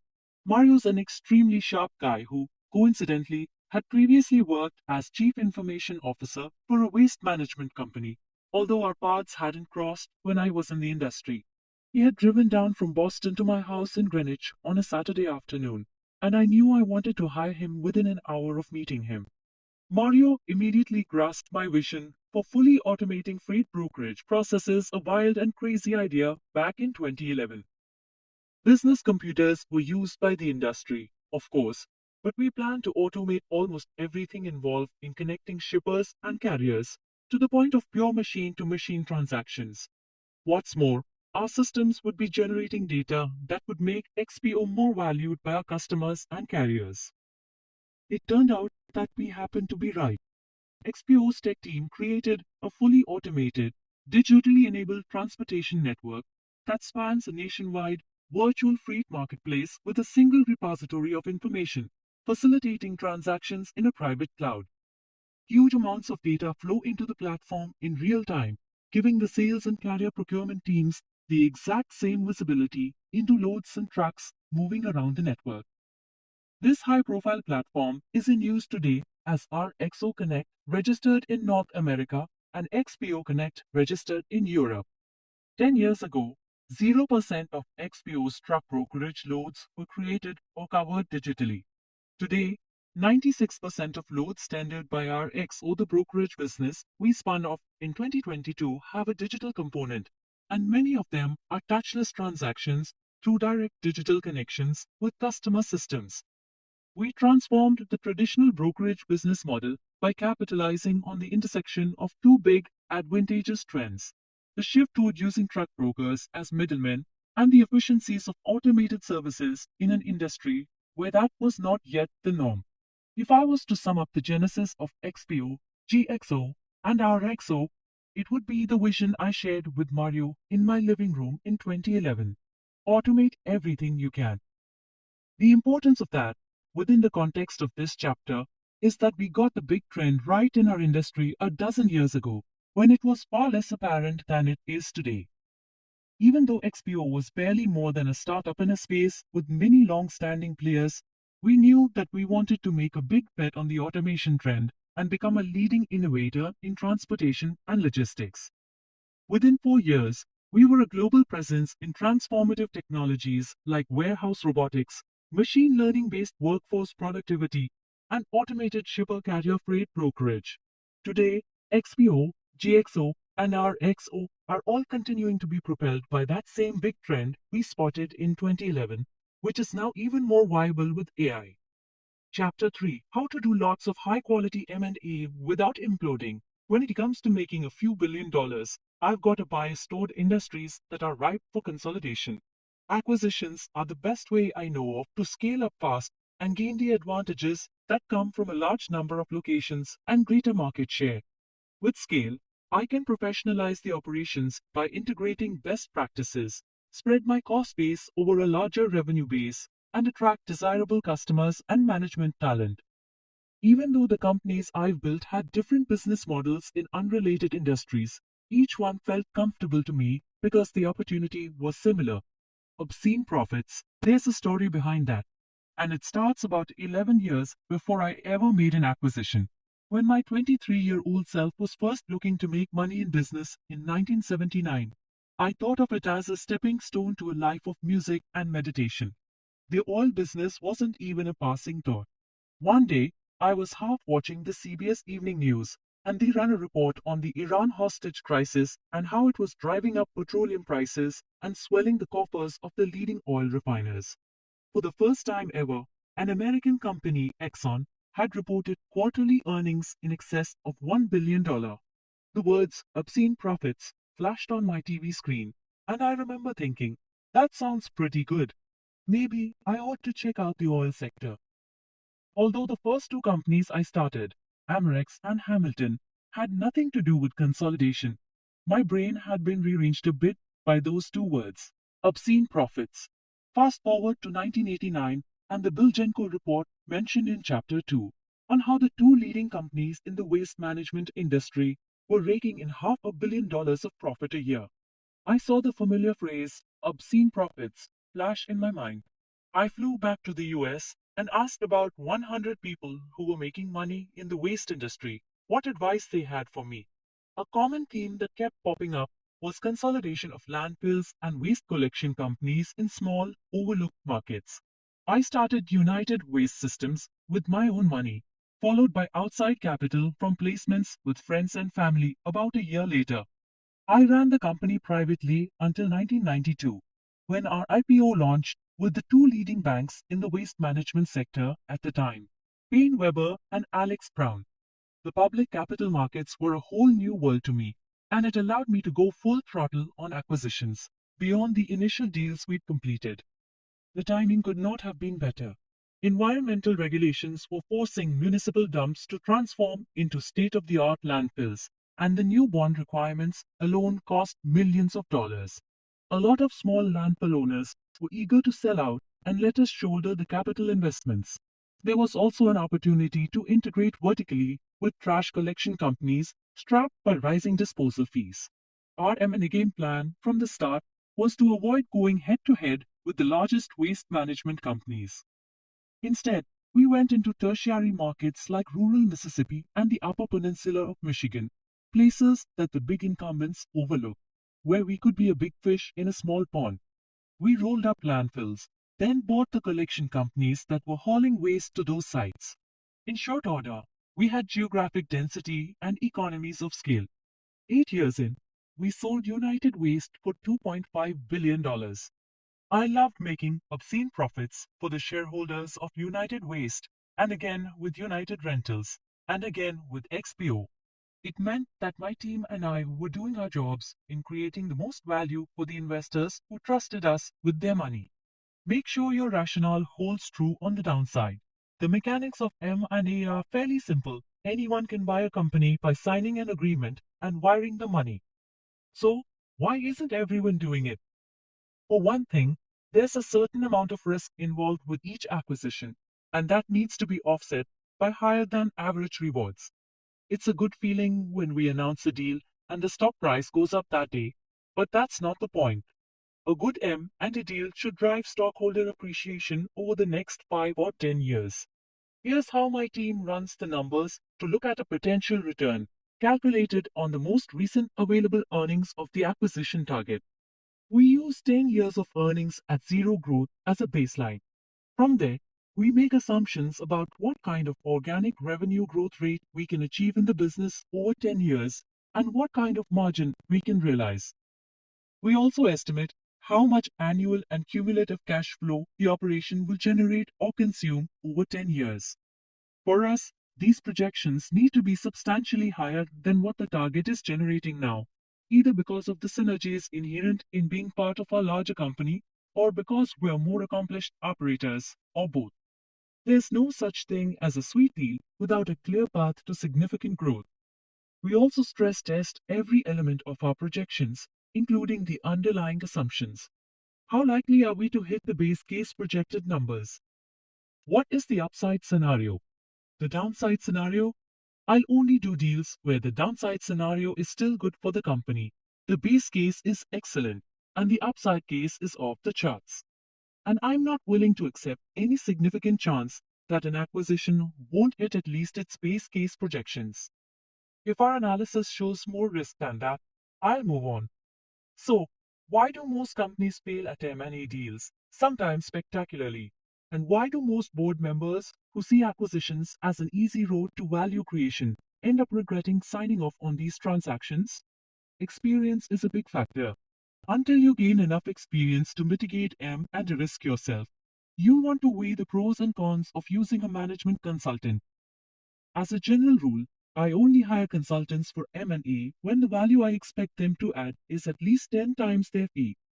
I can control this to a large degree by utilizing their resources in high impact areas like sales force effectiveness, procurement, SG&A rationalization, and pricing. Consultants can also add value by analyzing large amounts of data or lending people to help with the workload. Their support lets our acquisition team move more quickly when multiple opportunities are under review. I've been asked how we avoid getting bogged down in data murk when analyzing a target, particularly when it's a large, complex acquisition. It helps to be clear up front about what the rationale is for buying the business, and then focus on whether that holds up during analysis. In its most fundamental form, the rationale for any acquisition should be: how will doing this deal contribute to the two main drivers of shareholder value, which are pleasing customers and propelling financial results? Put another way, how will doing this deal convince more customers to wire money from their bank account to ours? Some companies struggle to clarify this basic rationale for allocating M&A capital. There are ways to start getting a handle on it before you even run the math, including common sense conversations with your team. For example, in advance of doing a deal, I like to ask my key salespeople how they think our existing customers will react if they hear we buy company X. Will they be happy because it adds value to what we offer? Or will they see little or no benefit to them and worry that we'll be distracted? For me, the decision is unequivocal. If an acquisition doesn't create shareholder value by producing a high return on invested capital, if it doesn't help us thrill our customers or differentiate our offering or fill a strategic gap, then it will just make us bigger, not better. All of these expected payoffs must be present in the rationale for choosing a particular prospect to begin with. In fact, at XPO, we feel so passionately about driving better results that, for a few years, our tagline was Results Matter. A final comment on M&A risk. Be sure to cover your flank, whether you're buying or selling. It's the stuff that comes out of left field that can take a deal down. In 2007, I sold United Rentals to the private equity firm Cerberus for what I consider to be an attractive deal: $7 billion, including the assumption of $2.6 billion in debt. Highly satisfied, I stepped down as chairman and wandered off to my private investment firm to begin planning my next venture. Then, the great financial crisis arrived. Private equity firms began welching on deals, and Cerberus led the pack by defaulting on the United Rentals agreement on November 14, 2007. Our stock plunged 31% in 24 hours, and the perfect storm raged on for a while, fueled by uncertainty about what our plan would look like going forward. Over the course of the following year, the stock fell to $5. We collected a $100 million breakup fee from Cerberus, decided not to seek another buyer, and eventually got things righted. Today, the stock trades at well over $350 a share. Keep up the pace, not the pressure speed, has been one of our sharpest edges in winning competitive deals. We can typically cut the due diligence and negotiation period from 2 or 3 months to a matter of weeks. To achieve this, we do a lot of research before we make our initial contact with the target business. As a result, our first or second meeting with the seller often goes something like this: "This is what we're prepared to pay for your business on these terms. If this is acceptable, we can be signing a definitive agreement in 2 weeks." That's going to get their attention. When I created XPO in 2011, we did only 17 acquisitions in the first 4 years, but we looked at about 2,000 prospects. We passed on abysmal deals, as well as on okay, but not great deals, and sometimes that meant waiting when we would have preferred to be signing. The deals I've avoided have contributed more to my success than the deals I've done. When we buy a business, we expect to own it for a long time, so we search for hidden flaws that may surface down the road and cause harm. I like acquisitions where the primary risk in each case is operational execution. I have faith in my team's ability to fix most fluid operations because I've recruited the best possible operating talent for my companies. The most effective way to understand not just the company, but also their operating environment is by working as hard as the most diligent junior analyst at an investment fund to disciplined, meticulous, bottom up analysis. I want to be confident I understand the target's strengths and weaknesses.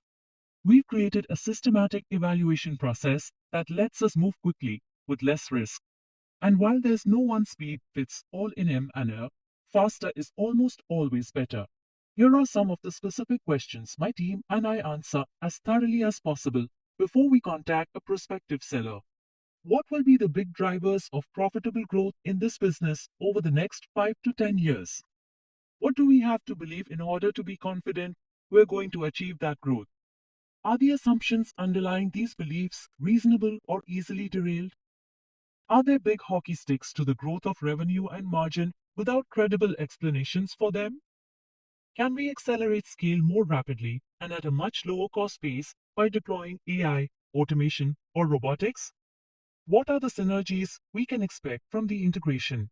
If the operational execution isn't up to par, is this something we have the capability to rectify through training and slash or our technology? What are the redundant positions, overhead, and real estate costs? What procurement savings can we realize from the added scale? Is there an opportunity for cross-selling to the rest of our company? What's the level of morale in the organization? Are the right people in place with an effective organizational chart? Where might they be overstaffed or understaffed? Is the sales force top-notch, or is there an opportunity to train them to be more effective? The same question holds for the human resources and financial planning and analysis staff. Are the compensation plans properly structured to motivate people to contribute to the business plan? Or is that another opportunity to improve? And externally, how do customers regard this business? Is pricing too high or too low to be optimal for the market? Are there any trends in government regulations or political policies that could help or hurt the business? Questions like these apply to almost every potential acquisition and help to keep the process on track. My team is both thorough and fast during the evaluation phase, telegraphing the seriousness of our intent. The flip side of moving quickly is the pressure it can place on an acquisition team to get an agreement signed. One way to keep up the pace but avoid the pressure is to talk to multiple acquisition targets simultaneously so that you never feel you must do any specific deal. Control your outcomes. You'll find it's much easier to succeed at M&A if your acquisition process is aligned with your business plan and your high-level strategy for creating value. With United Rentals, for example, I could clearly envision what companies I wanted to buy and why the list was right there. Hundreds of small companies doing the things we intended to do on a grand scale. I also knew what I would do with them once I bought them. I could see the synergy of managing hundreds of these branches as geographic groups on a single technology platform, consolidating the shared services functions, rationalizing SG&A costs, sharing equipment among branches to improve utilization, implementing a more professional approach to pricing, and, above all, serving customers better and using that loyalty to continue to drive revenue. In addition, I knew that I'd be able to relate to the people I'd be negotiating within these deals, because rental business owners on the whole are entrepreneurial, and so am I. The tenor of negotiations has a major influence on controlling the transactional outcomes. With the United Rentals acquisitions, I knew that a compatible mindset across the negotiating table gave me a high chance of success. Another tenet of my M&A philosophy, and one that I've impressed on my teams, is the importance of removing every trace of vanity from the process. I've never done an acquisition, even a small one, merely to boost my company's image or get coverage in the financial press. I can't think of anything less appealing than expending capital, taking on costs, and disrupting operations for no compelling advantage to my shareholders and customers. I've also never knowingly done a deal that was dilutive to my company's earnings. There were 4 or 5 times where an acquisition didn't go according to plan and ended up being dilutive. But I'd estimate that 99% of the time our deals were accretive and had nice synergies to them. If you can't nail down the benefits of acquiring company X today, then you can't envision how that dovetails with the big trends going forward, and the deal is too aspirational to be worth doing. Going forward is more important than today in terms of value creation. You don't want to buy something right before it falls off a cliff. Consider Time Warner, which famously paid over $183 billion for AOL in 2000 to get into the dial-up internet business, just as that big trend was beginning to die. Lastly, before I finalize an acquisition, my team puts together an integration playbook that's a combination of math and music, hundreds of prescribed action points, but with room to be creative in response to the human part of the integration. Well in advance of closing, we visualized every aspect of the process that will harmonize the acquired operation within our company. Every integration is an abstraction until you make it a reality, and there's a great deal of satisfaction to be found in seeing that outcome come to fruition. Respect the seller.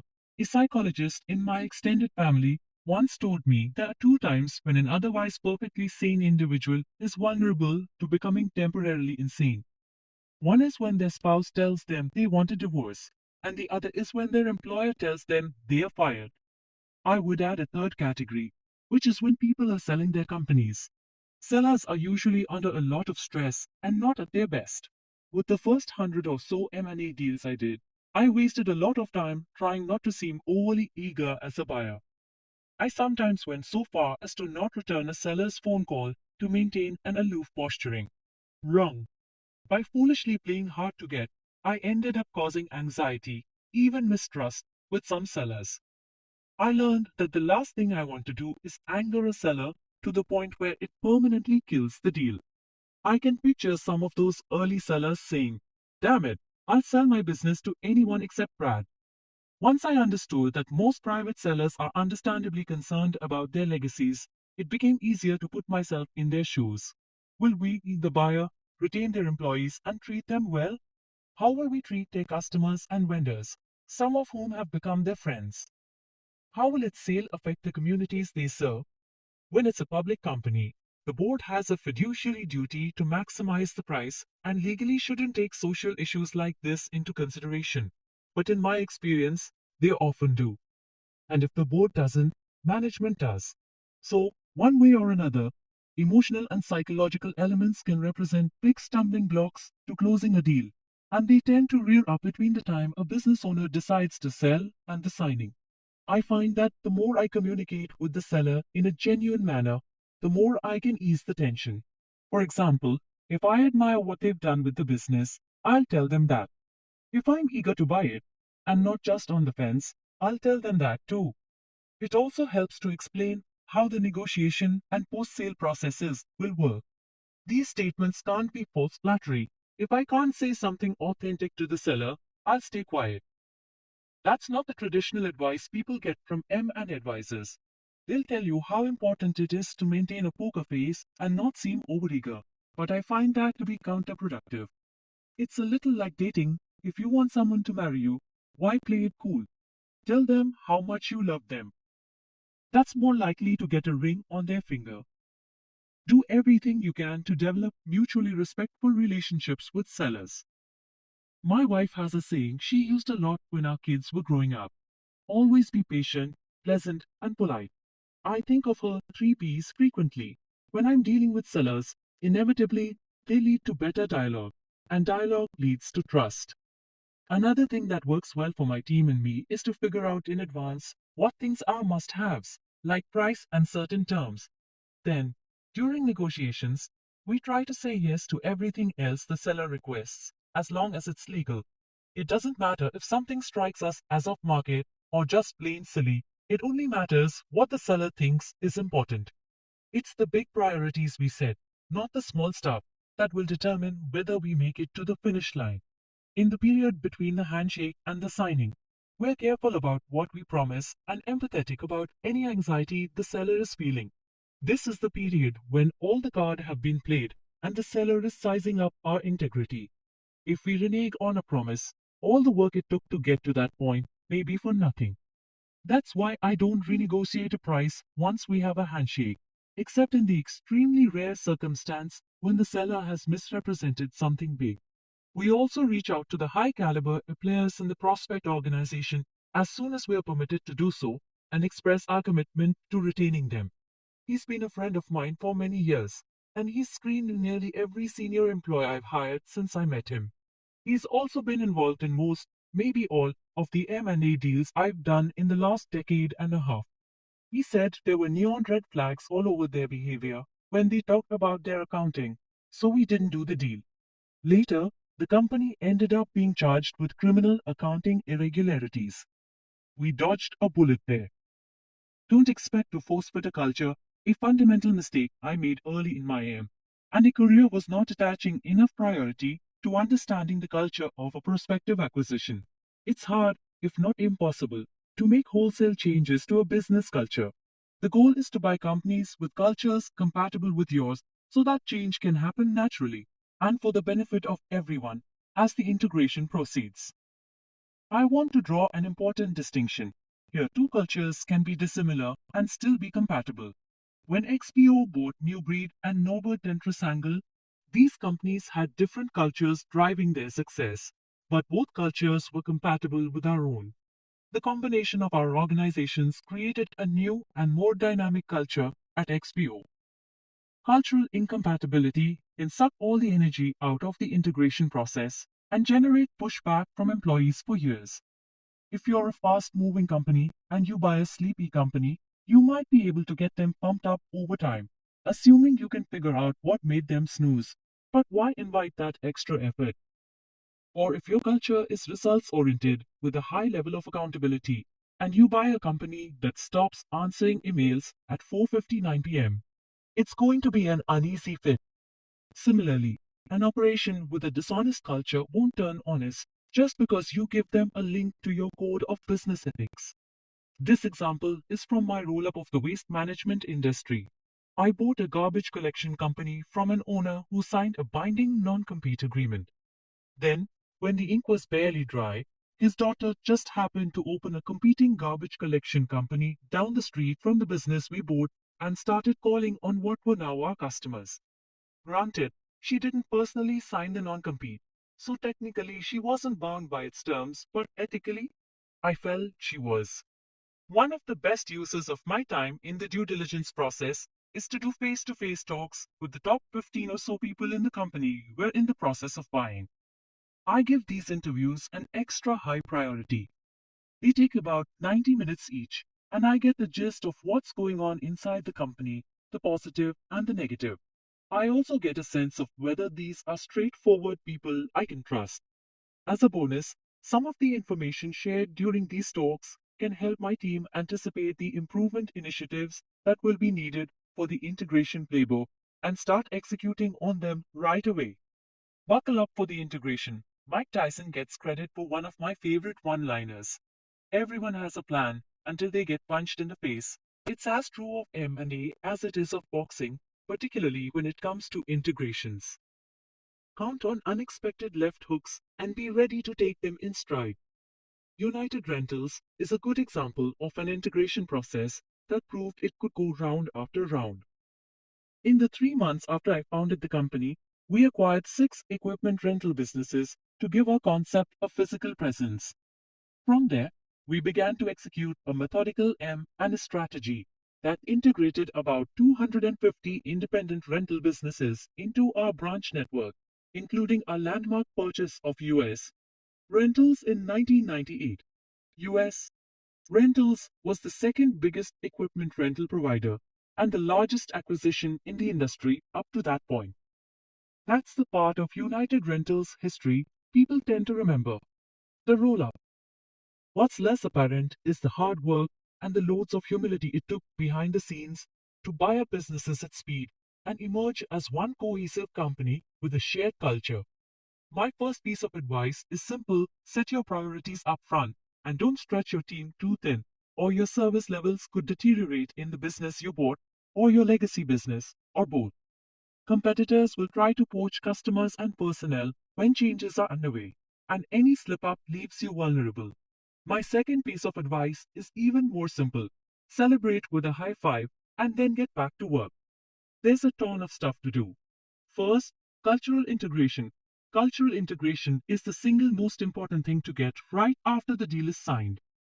It's the foremost reason why my companies have been able to do so many high speed acquisitions without blowing up. We address it like this.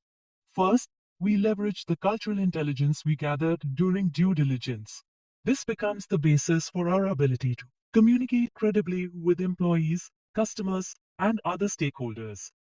Second, we don't come in with a heavy hand and an arrogant, my way or the highway attitude, causing the employees to feel disrespected. A lot of acquirers get an F for internal communications. That's not our style.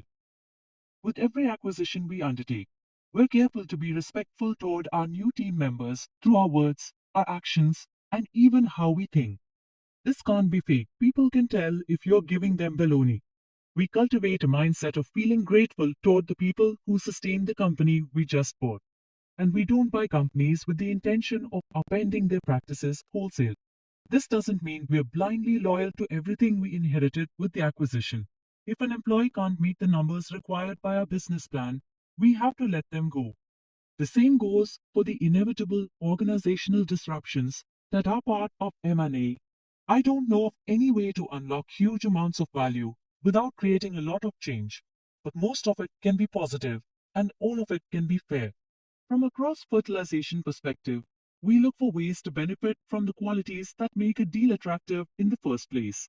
We happily accept that our own culture is not and never will be perfectly formed, and we open our minds and ears and listen. Another first, operational integration.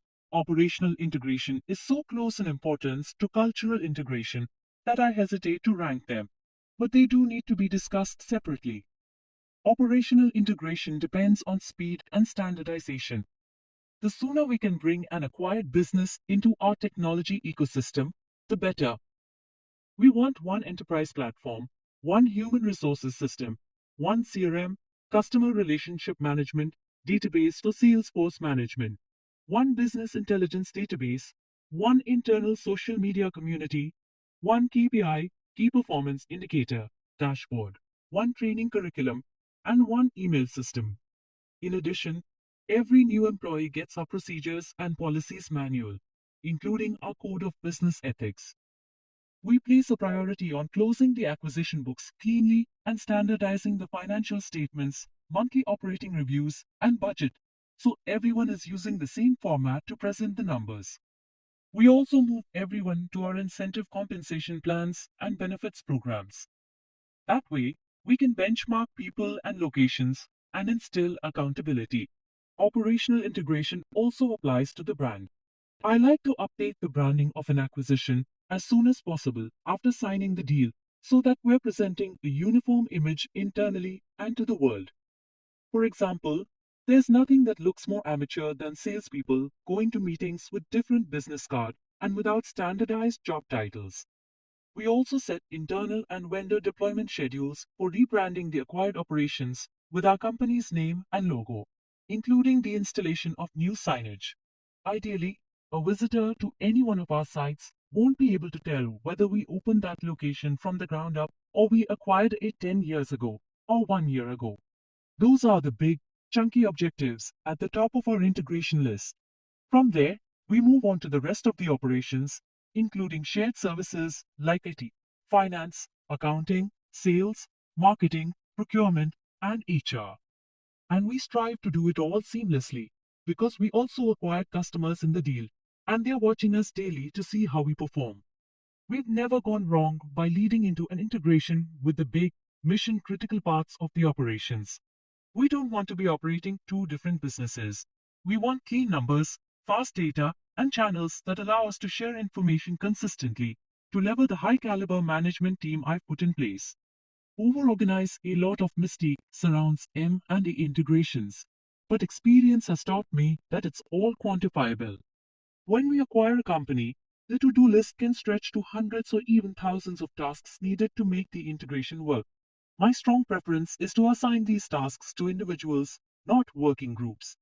If we have one person owning each task and being accountable for achieving it on time, we're more likely to succeed than if the task is owned by a group.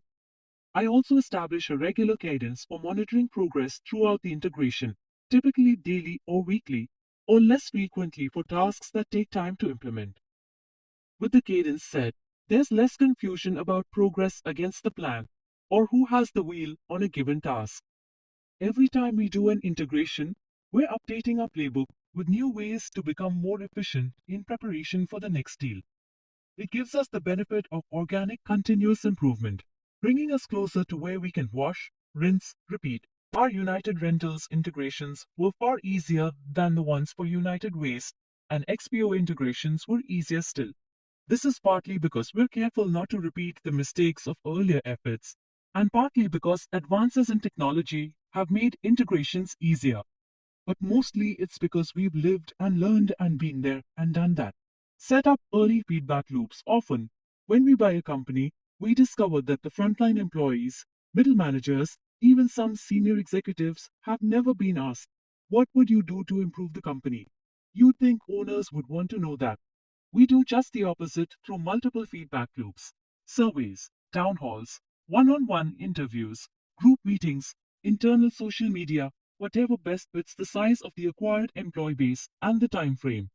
Asking for input is a way to show respect, and we find it pays dividends on both sides. If body language was audible, we'd hear the people at these gatherings saying, "Okay, they value me. I'm going to give it a shot. I want to be part of this because it sounds like there's some real momentum here, and this could be a good company to work for." They may still reserve judgment, but we've helped to dispel the insecurity employees naturally feel when their company is acquired. Feedback loops are also powerful tools for cultural integration. They give us an opportunity to communicate in the clearest possible terms that we're a results focused company. Everyone is accountable, we all succeed or fail together. This sets us up to get buy in from the new employees. Typically, we start with a series of questions that go to the heart of their own observations. What's the business doing well that we'd be crazy to change? What's the business doing not so well that we'd be crazy not to change? What's your best idea to improve the business? What's something that could be made more profitable, or more customer friendly, or improve the workplace environment? We get an avalanche of responses every time we do this at the start of an integration, and we document it and discuss it at length as a senior leadership team. We make sure everybody knows this isn't a one and done HR/PR stunt. Feedback loops can unleash an outpouring of ideas about how to improve the company, generated within its beating heart. Another important benefit of early feedback loops is that they give us a good look at the talent pool injected into our organization by the deal. Sometimes, the talent is the major coup of the acquisition. Don't promise what you can't deliver. People get nervous when their employer changes because they don't know what to expect from this company they've suddenly joined. It's essential that we don't say or do anything that prevents us from building strong relationships because the integration can't succeed without trust. After we buy a business, its people are watching us closely to size us up. Are we honest? Are we for real? Can they trust us? Do we care about them? Are we competent? Are we winners? Do we know how to run their kind of business? Do we want them to succeed? Do we understand why each person is valuable to our business plan? What is the new CEO like? Based on first impressions, many of these employees will already be deciding whether they want to hitch their wagon to our star or find a new job. It's critically important that we get the messaging exactly right. I address this by being straightforward in my communications. At some point in the integration process, I tell new team members, "I'm only going to make one promise to you, and I promise this 100%. Despite trying my best, I'm going to mess up some things. So, give me a break, please, and give me some time to get it right. Also, feel free to tell me when I'm messing stuff up, and I'll listen to you. We're all on the same team now. And if we work together constructively on the basis of mutual trust, we can create something magnificent." Note that I don't promise to take every piece of advice people give me. My promise is simpler and, I think, more meaningful. I'm going to take what you tell me seriously. I'm going to think hard about it. I'm going to share it with the rest of the team. That shows a genuine commitment without overpromising, and it's something I look forward to delivering. Some crowdsourced ideas will make it to the finish line, and some won't. When I float a question like, "What do you think about our pricing?" to a group of employees, I always get competing answers. Raise pricing, low pricing. Pricing is just fine the way it is. Everyone has a perspective, often driven by how change or inertia serves their needs for volume, revenue, margin, and so on. That's another reason why I don't promise to take everyone's advice. It leads to nothing but quicksand. Forget sleep lastly. Before you commit to doing high-level M&A, think about what it will require of you on a personal level to do rapid-fire operational, corporate, and cultural integrations and get them done as efficiently and humanely as possible. Between 2014 and 2015, I signed agreements for XPO's three largest acquisitions, and we put more than $7 billion of M&A capital on the line in the span of 13 months. All three acquisitions were foundational building blocks for XPO services. Norbert Tentrasangel in Europe and New Breed and Conway in North America. We completed those three deals in rapid succession, and the integration process for each business started the next day after closing. By late 2015, we were intentionally managing all three integrations in harmony. Our thought process was that we didn't want to do the integrations sequentially, because that would mean continually doing and then undoing things like shared services, IT systems, and branding. Instead, we managed the integrations simultaneously. It was an intense, expansive, multinational process, and we came out of it with one cohesive company and a single organization chart that combined our management and operating structures. I averaged 14-hour workdays during that period, and for the entirety of the process, my company knew we couldn't take our eyes off customer service, sales, IT, and all the day-to-day initiatives that create shareholder value. For those of us in senior management, the triple tracks of strategic execution, M&A integration, and daily operations were all consuming and also exhilarating. The three acquisitions have delivered stellar results. New Breed, which we regarded as the best run contract logistics company in the world, became a cornerstone for our successful GXO spin-off. Conway was a smashing success. We nearly tripled the EBITDA of its less than truckload business from 2015 to 2022 and generated about $4 billion of net cash from the operations over the same period. Norbert became our European platform, and we doubled its profit in 3 years. Later, we undertook another big endeavor with the launch of our two spin-offs, GXO and RXO. This was made more challenging by the macro instability caused by COVID-19, which called for constant agility on our part. I'm proud that we accomplished a landmark event in American public company history. Two successive spin-offs, a $7 billion business and a $5 billion business in the span of about 15 months. It required enormous grit from the team and an astounding brain trust of collective wisdom. I'm sharing these experiences because they exemplify the intense work ethic we instill at the heart of XPO's culture in the company's first decade. Josephine Berisha, our Chief Human Resources Officer at the time of the two spin-offs, slept just a few hours a night during the most demanding stretches and told me she still thoroughly enjoyed the ride. This is the kind of culture you need to achieve big things. The takeaway? If you plan to make a few $1 billion, you'll likely find that sleep is overrated and that it's actually more fun to be awake.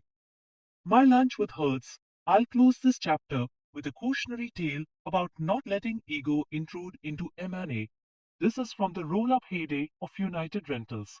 When I got into the construction equipment rental business, Hertz was the undisputed leader. While most people knew Hertz as a car rental brand, the company had also built up a national equipment rental chain to about $1 billion of annual revenue over the course of 37 years. United Rentals surpassed $1 billion in 13 months. One day, I received an invitation from Hertz's CEO to join him for lunch at the Metropolitan Club in New York. I didn't know what to expect, other than he might want to buy us out. I wasn't looking to sell, but I was willing to listen to anything that could create outsized value for our shareholders. Instead, I got taken to task for United Rentals pulling ahead of Hertz. And while my company's growth was simply business as usual for me, competition for customer dollars, my lunchmate's next words made it clear that, for him, it was personal. You made me change one of my taglines. I had the largest car rental company and the largest equipment rental company in the world. And now I've got the largest car rental company and the second largest equipment rental company. I don't want to be second in anything. From there, he tried to get me to slow down. You're making a mess of it. You'll screw up the whole industry and go bankrupt. I told him, look, you're smart, and I respect that you know the industry. But United Rentals isn't going bankrupt. We have a winning plan here. And I don't have a dominant share of the market. No one does so. Go out there and beat me. Win your tagline back. His response was to leave the lunch steaming. And he went on to find something wrong with every acquisition that might have gotten Hertz back in the race while we kept building United Rentals. That lunch was a memorable moment in my career, and I think of it from time to time when United Rentals posts another round of solid financial results, how we laid that foundation a quarter of a century earlier with a high gear, messed up M and a growth plan. As I write this, the 2023 forecasted EBITDA for Hertz Equipment Rental Co., now known as Herc Rentals, is $1.5 billion, and United Rentals forecasted EBITDA for the same period is $6.8 billion. Chapter 4: How to Build an Outrageously Talented Team. When I hire key people, I'm trying to achieve a two-part goal: accomplish big things and have fun doing it. There's nothing contradictory about this when you have the right people in place, and if you can do it at scale, you'll have an organization that can pursue big goals. CEOs tend to get credit for the accomplishments of the teams they lead, but in reality, the most important thing a CEO does is recruit superlative people who have a combination of impressive traits. Talent is a must, of course, but it's equally important to hire quality people who are capable of constructive interactions with others. In an earlier chapter, I made the point that aiming for perfection can be counterproductive. Good is usually good enough. But if you're going to break that rule for one thing in business, break it for people. Make your hiring choices as perfect as they can be, because there are few mistakes costlier than hiring the wrong person. I want to step away from specific skill sets here and give you the view from the top. Use multiple sources for assessment. Hiring the wrong person is expensive on every front: money, time, energy, and the well being of your employees. Even if you hire the right people 90% of the time, 1 in 10 people is too much misalignment, especially at the senior level, and it can be disastrous. My companies interview management candidates with more than typical rigor as a matter of policy. A prospective executive will go through 7 or 8 interviews, sometimes more, before joining the team. We'll take all the time we need to find the right person, and we'll leave a position open rather than hire someone we are unsure about. An empty seat is less damaging than a poor fit. When I was running XPO, I interviewed every one of the people who worked at our Greenwich, Connecticut headquarters, from the front desk to the C-suite. I wanted to know what it felt like to be in the same office with someone who might be working with me for years to come. I didn't vet these candidates for their job skills. I was interested in whether the candidate was someone who could connect with me and with our team. I still do these one-on-one interviews with key hires in my role as executive chairman. When I'm sitting across from a candidate, I'm actively monitoring my thoughts and feelings. Do I feel relaxed and strong in this person's presence?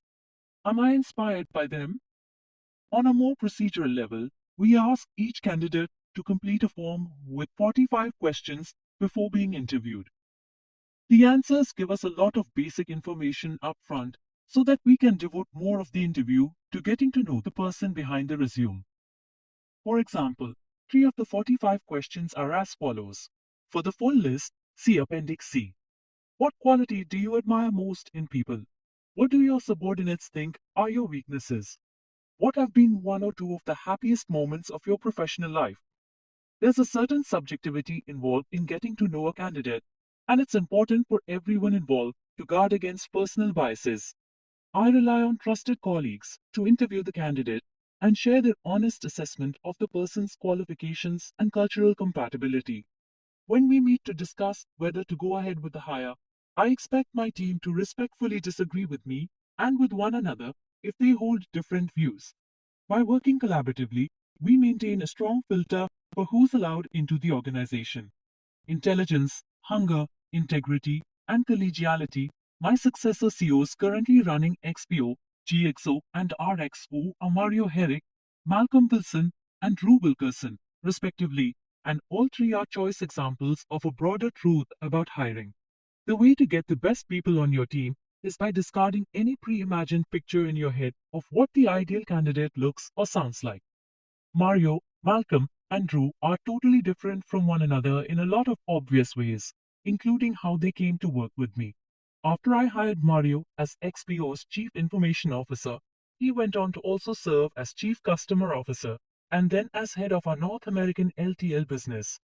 In 2022, he succeeded me as XPO's Chief Executive.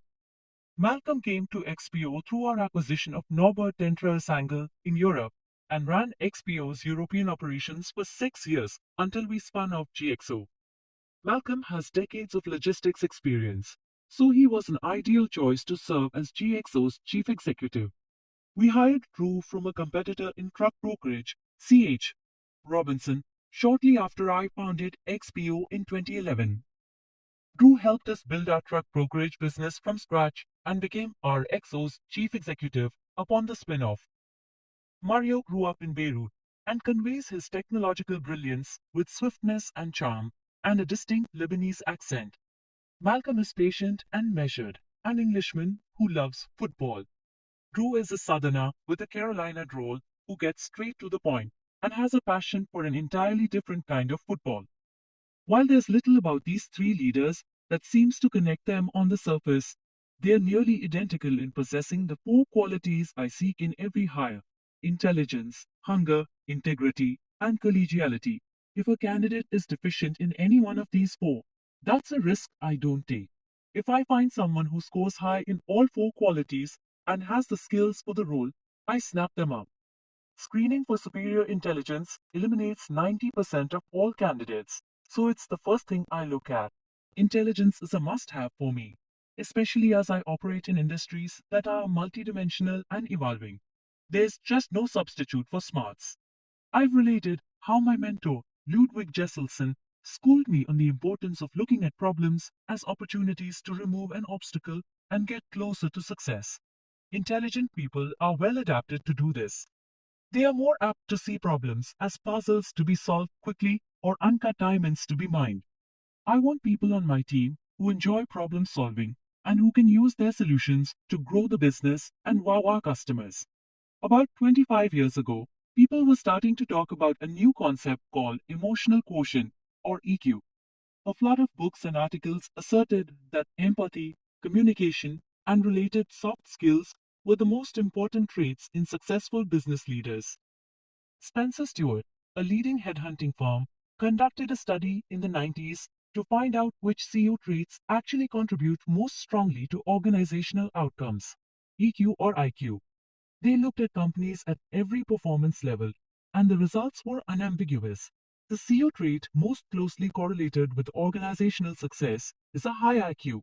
I was one of the CEOs Spencer Stuart interviewed for their research, and I awaited their findings with interest.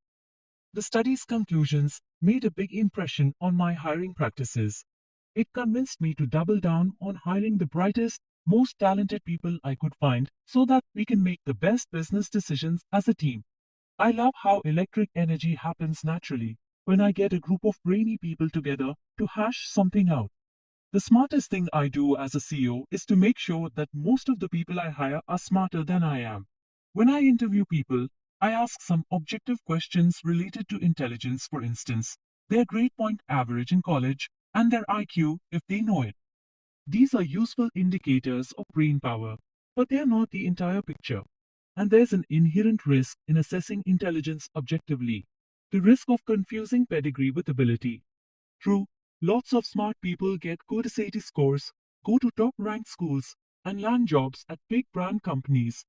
These criteria are well worth weighing, But SAT scores can be boosted with expensive tutors, college admissions can be gained, and getting hired by big companies can be a function of who you know or who your parents know. Over the course of my career, I've met lots of brilliant people who didn't go to Ivy League schools for reasons that have nothing to do with intelligence. Drew Wilkerson makes no secret of having attended a college ranked below the top 100 in the country, and his mastery of RXO's business is extraordinary by any standard. Drew's quick on his feet and focused on the right priorities. He can see the big picture and is relentless in solving problems. If I'd only looked for Ivy League graduates, I would have missed out on him, and our XO would have a less capable CEO. Some jobs are more about excellence in a technical or operational area than they are about total intelligence. These positions require someone who's intelligent at what we need them to do, rather than a genius in general. I'm using the term genius here to make a point, but I would be turned off by a candidate who referred to themselves that way, regardless of their IQ. Truly smart people are humble, not arrogant. Whether someone has raw intelligence, a more academic thought process, or a focused intelligence in a functional area, they should be open to learning from others. It can be a tricky personality to find. On one hand, I want go getters with big egos on my team, self confident winners who are out to conquer the market and make a bundle. At the same time, they need to genuinely respect others. Even a hint of arrogance can be a red flag. To guard against it, I ask myself two questions when assessing a candidate in my one on one interviews. First, can this person think dialectically? That is, are they capable of thinking from multiple perspectives and reconciling streams of information that seem to flow in different directions? And second, are they capable of changing their opinion? Rigid thinkers, at any level of intelligence, are less valuable to the team because they are mired in their own points of view. The second quality I seek in every candidate is hunger. Hungry people have tenacity and want to work hard. They get motivated by big projects and work nights and weekends, whatever it takes to succeed. They are resilient and don't give up when problems emerge. Hunger is a vital trait, and I expect it from everyone I hire. Also, I only hire people who are motivated to make a lot of money. CEOs can give their employees experience and advice, but you can't pay the mortgage with advice.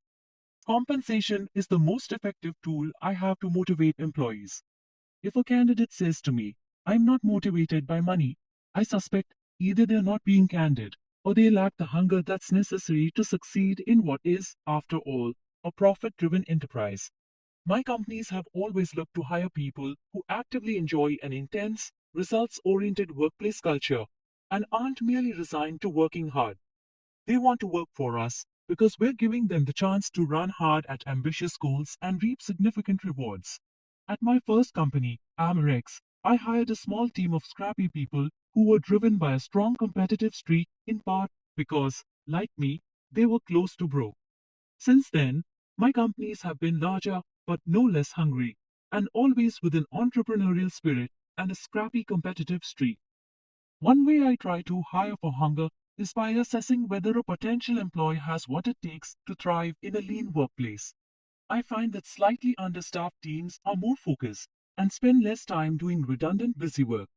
Those who have the right kind of hunger do well in this environment. Sometimes, though, people change. They start out hungry, and then something in their life causes them to slow down. I've had people display an eagerness for the hunt and then simply lose it. Or maybe they didn't have the stamina for it in the first place.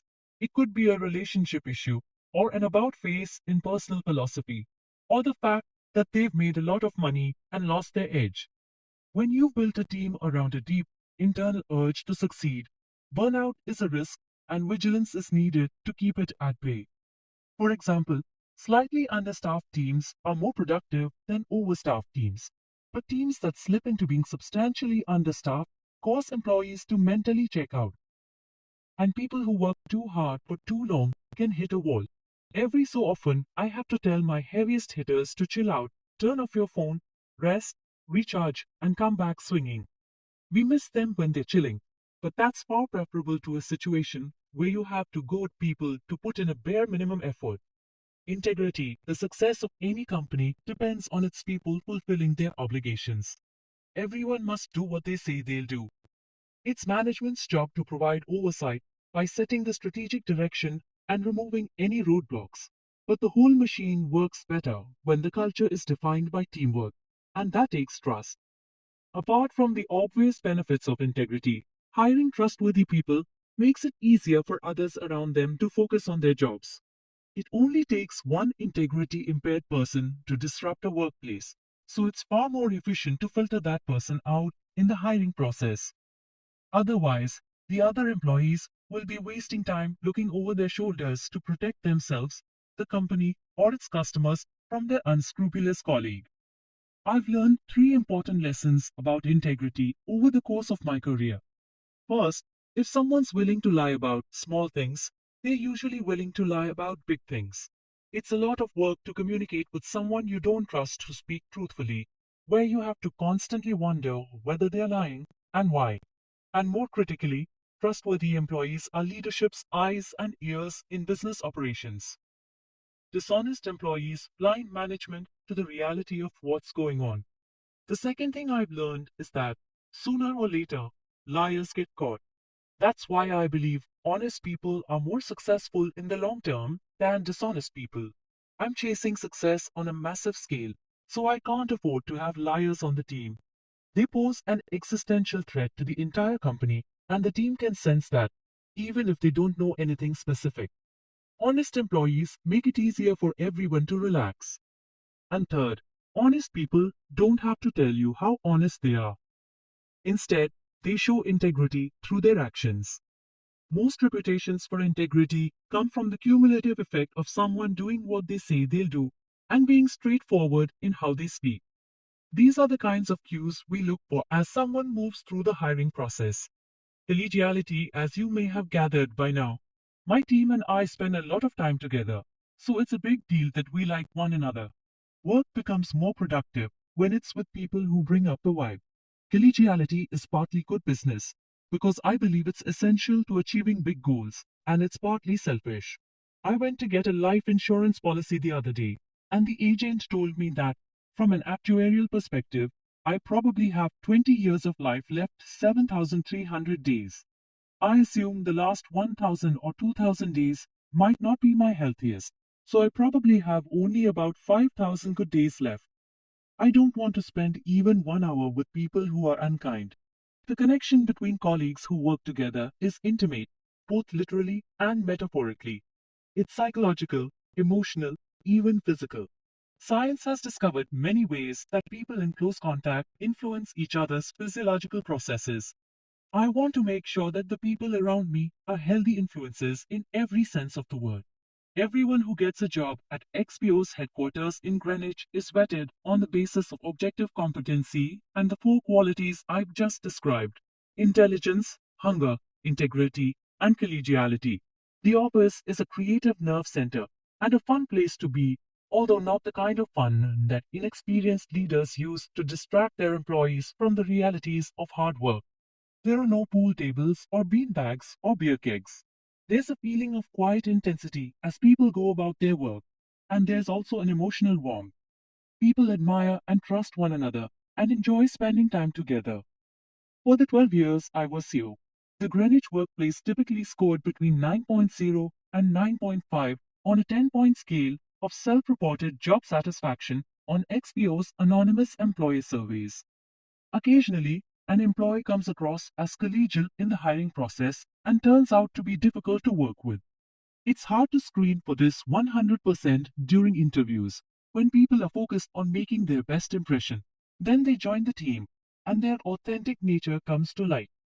It's unfortunate because one jerk on a team can put a stick in the spokes for everyone. Jerks don't last long at my companies. They usually show their colors quickly because they are not prepared to work harmoniously with others. When hiring is done right, the effect on individual employees is powerful. Everywhere they turn, there's a teammate who makes them feel better about who they are and what they are doing. Everyone is happier, more energized, and more productive. For B and C players, when a company fails to pay attention to performance and attitude, good employees and mediocre employees may coexist for months or years without management taking action. This is a lose-lose situation that can stifle the good employee and hurt the organization because a mediocre teammate can drag down team spirit. To make sure that doesn't happen, my companies use three different techniques to evaluate talent and elevate the caliber of the organization. The first technique is a simple thought experiment I use to evaluate an employee. I imagine that person coming into my office and quitting without warning. Hey, Brad, don't try to talk me out of this. I've already got another job in another city. We bought a house. So, I'm not here to negotiate a counteroffer. I'm here to talk about a transition plan and leave in a responsible way so everyone's happy. Just by imagining this scenario, I can immediately tell from my own inner response whether the person is an A, B, or C player. If my first thought is, I was going to fire this person sooner or later anyway, so no big deal, and now we won't have to pay severance, that's a C player. If my reaction is, I don't like this, but I can live with it, the transition period might be a little bumpy, but we'll run a search and find someone else, maybe even someone better. We're talking about a B player. But if my reaction is an internal dialogue of panic along the lines of, we're so screwed, how did we get into this situation? There's no way we're going to find somebody as fantastic as this person. And I'm so freaked out, I can't even hear what else they're saying. That's an A player. In this case, the thought experiment serves as a wake up call. And I'll have HR check that person's comp package and promotion timeline to make sure we're doing everything we can to retain them before they ever think about leaving. Losing an A player is a cardinal sin. The second technique is the way we use the same coding system to distinguish between employees in our company-wide organization as a B or C players. My goal is to have every position in the company filled by an A player. Inevitably, we'll have some Bs, but we don't want any Cs at all. We're a C-free zone. Our HR team uses an objective coding system to categorize every manager level employee and above as an A, B, or C. The management coding uses a comprehensive process that considers both performance and potential. In a results oriented culture like XPO's, if someone in management is hitting their numbers, they are likely an A player or a B player, depending on how impressive their targets are. The third technique is a form of performance appraisal I like to do with my direct reports. It's more of a relationship appraisal. We meet one on one and ask each other to rate the quality of our professional relationship on a scale of 1 to 10. Then, if it's not a 10, there's a follow up question. What would make our professional relationship a 10? These two simple steps are likely to surface ways to easily improve the relationship. Fire C players, but be nice. An employee who consistently has performance issues is probably a C player, and their manager has a choice to make. Unless there's an external factor over which the employee clearly has little control, the best advice I can offer is to graciously, immediately exit that person from the company. Otherwise, today's bad results will likely be repeated over and over again in the future. Obviously, nobody employer or boss wants to be in this position. When I ran United Rentals, I had a chief operating officer named Wayland Hicks, who was 13 years my senior. Wayland had been cool with Xerox in its heyday, and I learned a great deal from him. One piece of wisdom he shared that I've kept with me is how to decide when to fire someone and how to handle that unpleasant task. Whelan's advice was to act decisively but compassionately once it becomes evident that an employee isn't a match for the company. This is a difficult moment for the employee being terminated. Show them kindness, regardless of the circumstances leading to their dismissal. Let them go with their head held high and don't be cheap on severance. Don't create a situation where, a decade from now, you still avoid them in the supermarket. I believe that the decision to fire someone must not be made lightly, but it also shouldn't be reserved solely for the worst acts of misconduct. Management has a responsibility to identify employees who may not be causing any overt trouble, but who are weakening the enterprise with quiet, chronic underperformance. If they don't make enough headway after a 60-day improvement plan, it's time to let them go. That can be a hard lesson for the employee to learn, but it's an experience they can leverage when they move on. The reality is that people change jobs every day. and while being terminated may sting in the short term, the traits that got that employee hired in the first place will lead them to a situation that's hopefully a better fit. Overpay your employees. The three companies I currently chair have a total of about 174,000 employees. Not a single one of them shows up to work because they want to make money for Brad Jacobs. They come because they want to make money for themselves and their families, to buy a house or put their kids through college, or fulfill an even bigger dream. I love that. The freedom to pursue dreams is a big part of what's made the United States the most prosperous nation in the world for more than 2 centuries. It isn't just an American desire, though I do business in dozens of countries, and money animates people everywhere. That's why I've overpaid almost every direct report I've ever had to ensure I had top tier people in place. When I pay someone a big bonus or see the value of their equity keep rising, I have the satisfaction of knowing it's a twofer because I've been careful to align that person's incentive structure with the company's goals. The only way to earn windfall money in my companies is to make outsized contributions to value creation. Many of my people have made tens of millions of dollars in one case, over $100 million, and I was delighted to pay them. The business received a large return on capital from those investments, tens of billions of dollars of value created for our shareholders.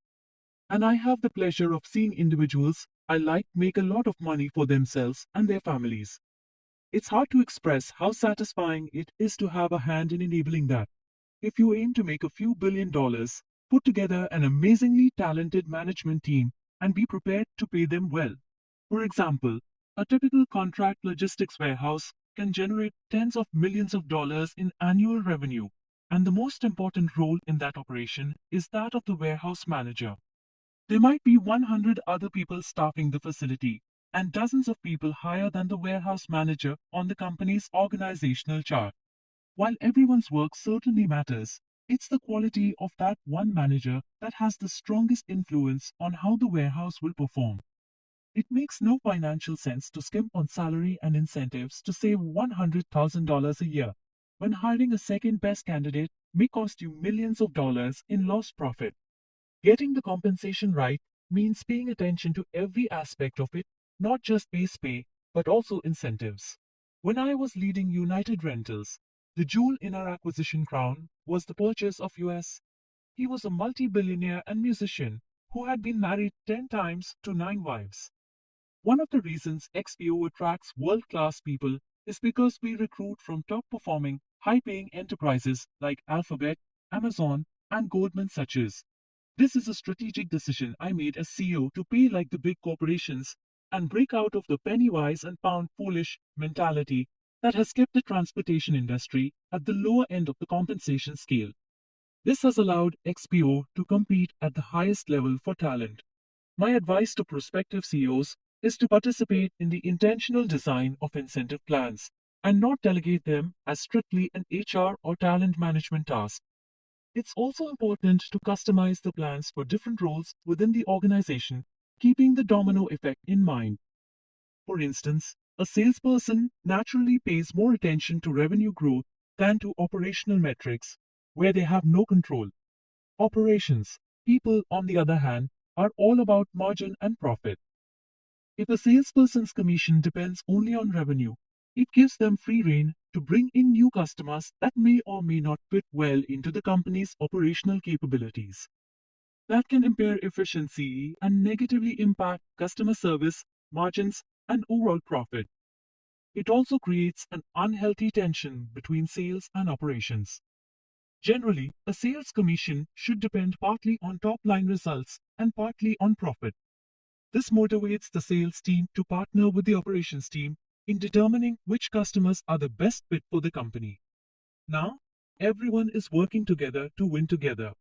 All 5 companies I founded were successful in establishing incentive plans that gave our employees a clear sense of the benchmarks and a fair chance of meeting them through a concerted effort. If you get either of these components wrong, your people aren't going to be motivated by the monetary opportunity, effectively defeating the whole purpose of incentives. I'm usually not in favor of putting a cap on incentive compensation. I want my people to feel encouraged to run as far and fast as they can. Caps can have the opposite effect in many cases. A salesperson who hits their commission cap 6 or 8 months into the year is only motivated to wait for the incentive to turn while they collect their base pay. But if they know their incentive comp is open ended in correlation with their performance, they'll find ways to keep signing profitable business. This ethos can be applied throughout the workforce, including hourly employees. At XPO, we try to keep base salaries within general industry parameters, but offer above market levels of incentive compensation. Our XO, which is nearing its first anniversary as a spin off, has adopted a similar structure. Our XO pays reasonable base salaries to its brokerage sales and carrier teams and offers big incentive packages. I recently visited their headquarters in North Carolina, and the RXO teams work extremely hard. A strong work ethic, combined with the ability to earn a lot of money, is a powerful personal tailwind. In publicly traded companies, equity has an important part to play in total compensation. My companies offer above market equity incentives because we want true believers, people who are aligned with our vision and share our drive to create shareholder value. Equity comes with a built in incentive to stick around and help the company perform at its best. Equity incentives are most effective when they reflect an employee's value, which can change with vesting over time. I continually work with XPO's human resources team to evaluate the vested and unvested stock holdings of the company's top 200 employees. We review these values 4 or 5 times a year, and if someone's holdings are insufficient relative to the value they are adding to the company, we give them a spot equity bonus.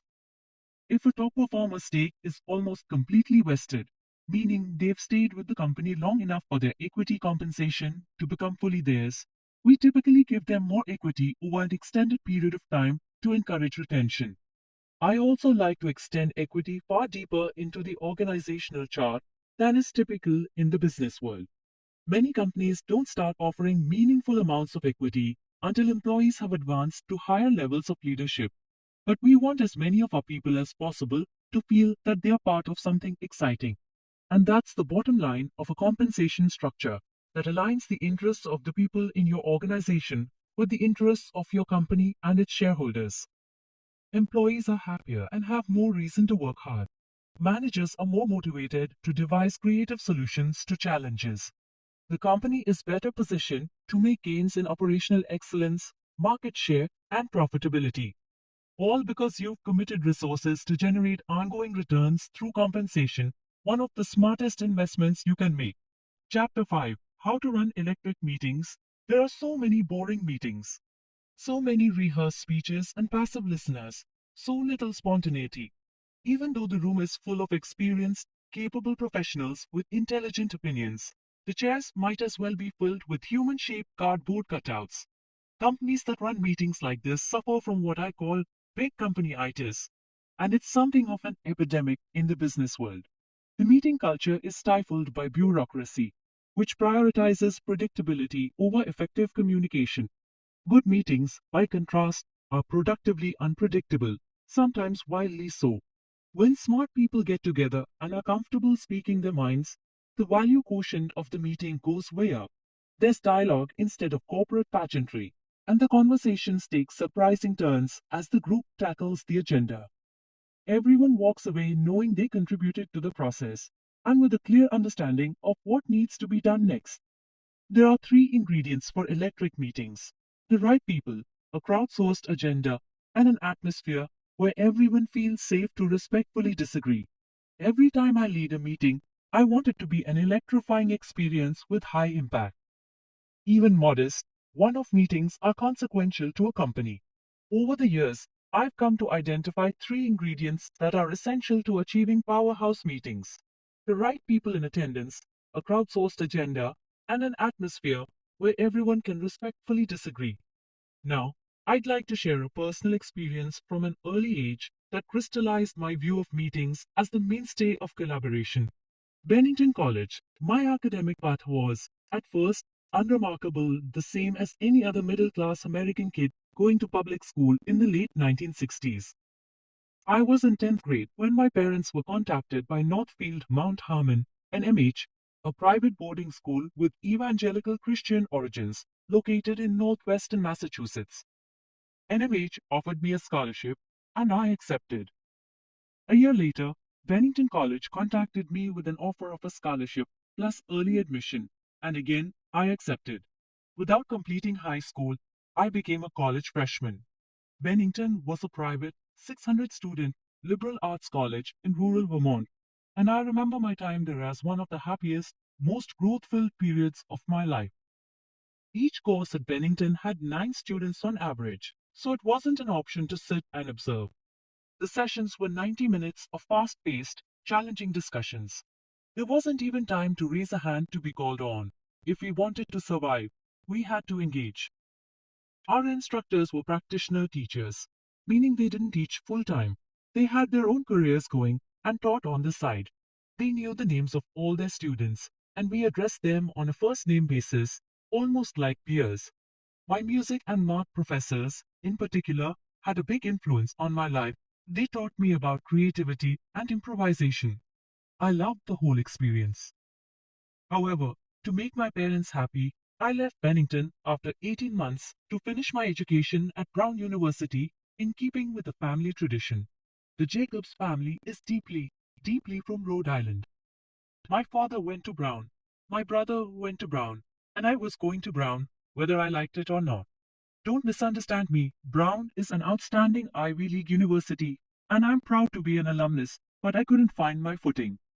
Instead, I was wandering from one grand lecture hall to another, sitting passively alongside bright students I didn't know and listening to lectures from impressive professors who didn't know me.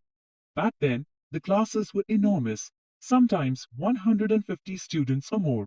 A Bennington style discussion was impossible at that scale, and it didn't suit my learning style at all.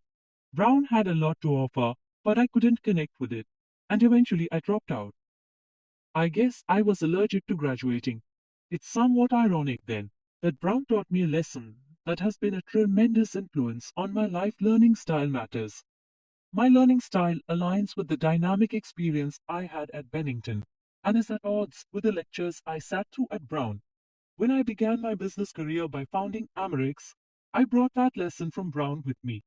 I put a lot of work into understanding what makes different learning styles resonate, and I believe lively discussion is the best way to encourage people to learn in a business setting. In every meeting I've led, I've tried to recreate that sensation of 17-year-old me in a Bennington classroom, surrounded by peers, with everyone eager to jump into the conversation. Keep it small, but large enough. Early in my career, I would fly in 45 or 50 attendees from around the world for a 3-day huddle in the boardroom. While those meetings were productive, I realized over time that there were too many participants to be optimal. With a relatively small but still sizable group in the neighborhood of 15 to 20 attendees, there's less posturing and discussions are more sincere. When it comes to deciding who should be at a meeting, one thing I do differently than most CEOs is invite a mix of people to the party. I want my senior leadership team to know what's going on across the company, not just within their own jurisdictions. This gives them added context they can keep in mind, beyond their scope of responsibility. Instead of making decisions in a silo, they are more likely to consider the impact on the broader organization. In addition, the productivity of the whole team is enriched when executives have visibility into what's going on across the company. This goes to the shared mindset of a collaborative team. Be prepared to help solve a problem if you can, no matter where it sits in the business. At any given moment, the top few dozen or so people in my company know everything that's going on, good and bad. I try to include the core C-suite group in our most important meetings, along with a handful of subject matter experts or rising stars people who can add value and benefit from the exposure. I found an inclusionary approach to be effective in defining challenges and brainstorming solutions. More for your money in my companies. Monthly and quarterly operating reviews, MORS and QRs are the most important meetings on the agenda. MORS happen every 30 days or so. We discuss the results of the prior month and define the opportunities of the coming month. In addition, we hold a QR every third month to discuss the prior quarter as a whole. before publicly reporting our earnings. This meeting cadence is the backbone of how I run my businesses and the main catalyst behind the value my teams have created. The concept of the more is that each unit of the company, such as a core service operation or a corporate function, gets their turn in the spotlight with a separate more that involves unit and corporate leadership, as well as other invitees. Unit leaders work with the financial planning and analysis team to produce the more slides, time to be distributed to the group in advance of the meeting. The deck communicates the most relevant information, typically concise financial and operational KPIs, customer and employee satisfaction scores, financial comparisons to the prior month/quarter and to the same period the prior year, and projections of future performance with assumptions. I've seen a mountain of slide presentations from various sources in my career, and my teams produce some of the best slides in terms of communication. 9 times out of 10, that means less content per page. I can immediately understand the what, when, and why of each takeaway. This aligns with a key tenet of our communication style. Resist the urge to flood communications with non essential information. With the slide deck in hand, everyone who will attend the more is expected to read the presentation from cover to cover before the meeting and absorb it at their own pace and learning style. In 30 minutes of advanced reading, most people are able to review what would take a couple of hours if it was being presented live to a bored audience. Resist the urge to flood communications with non-essential information.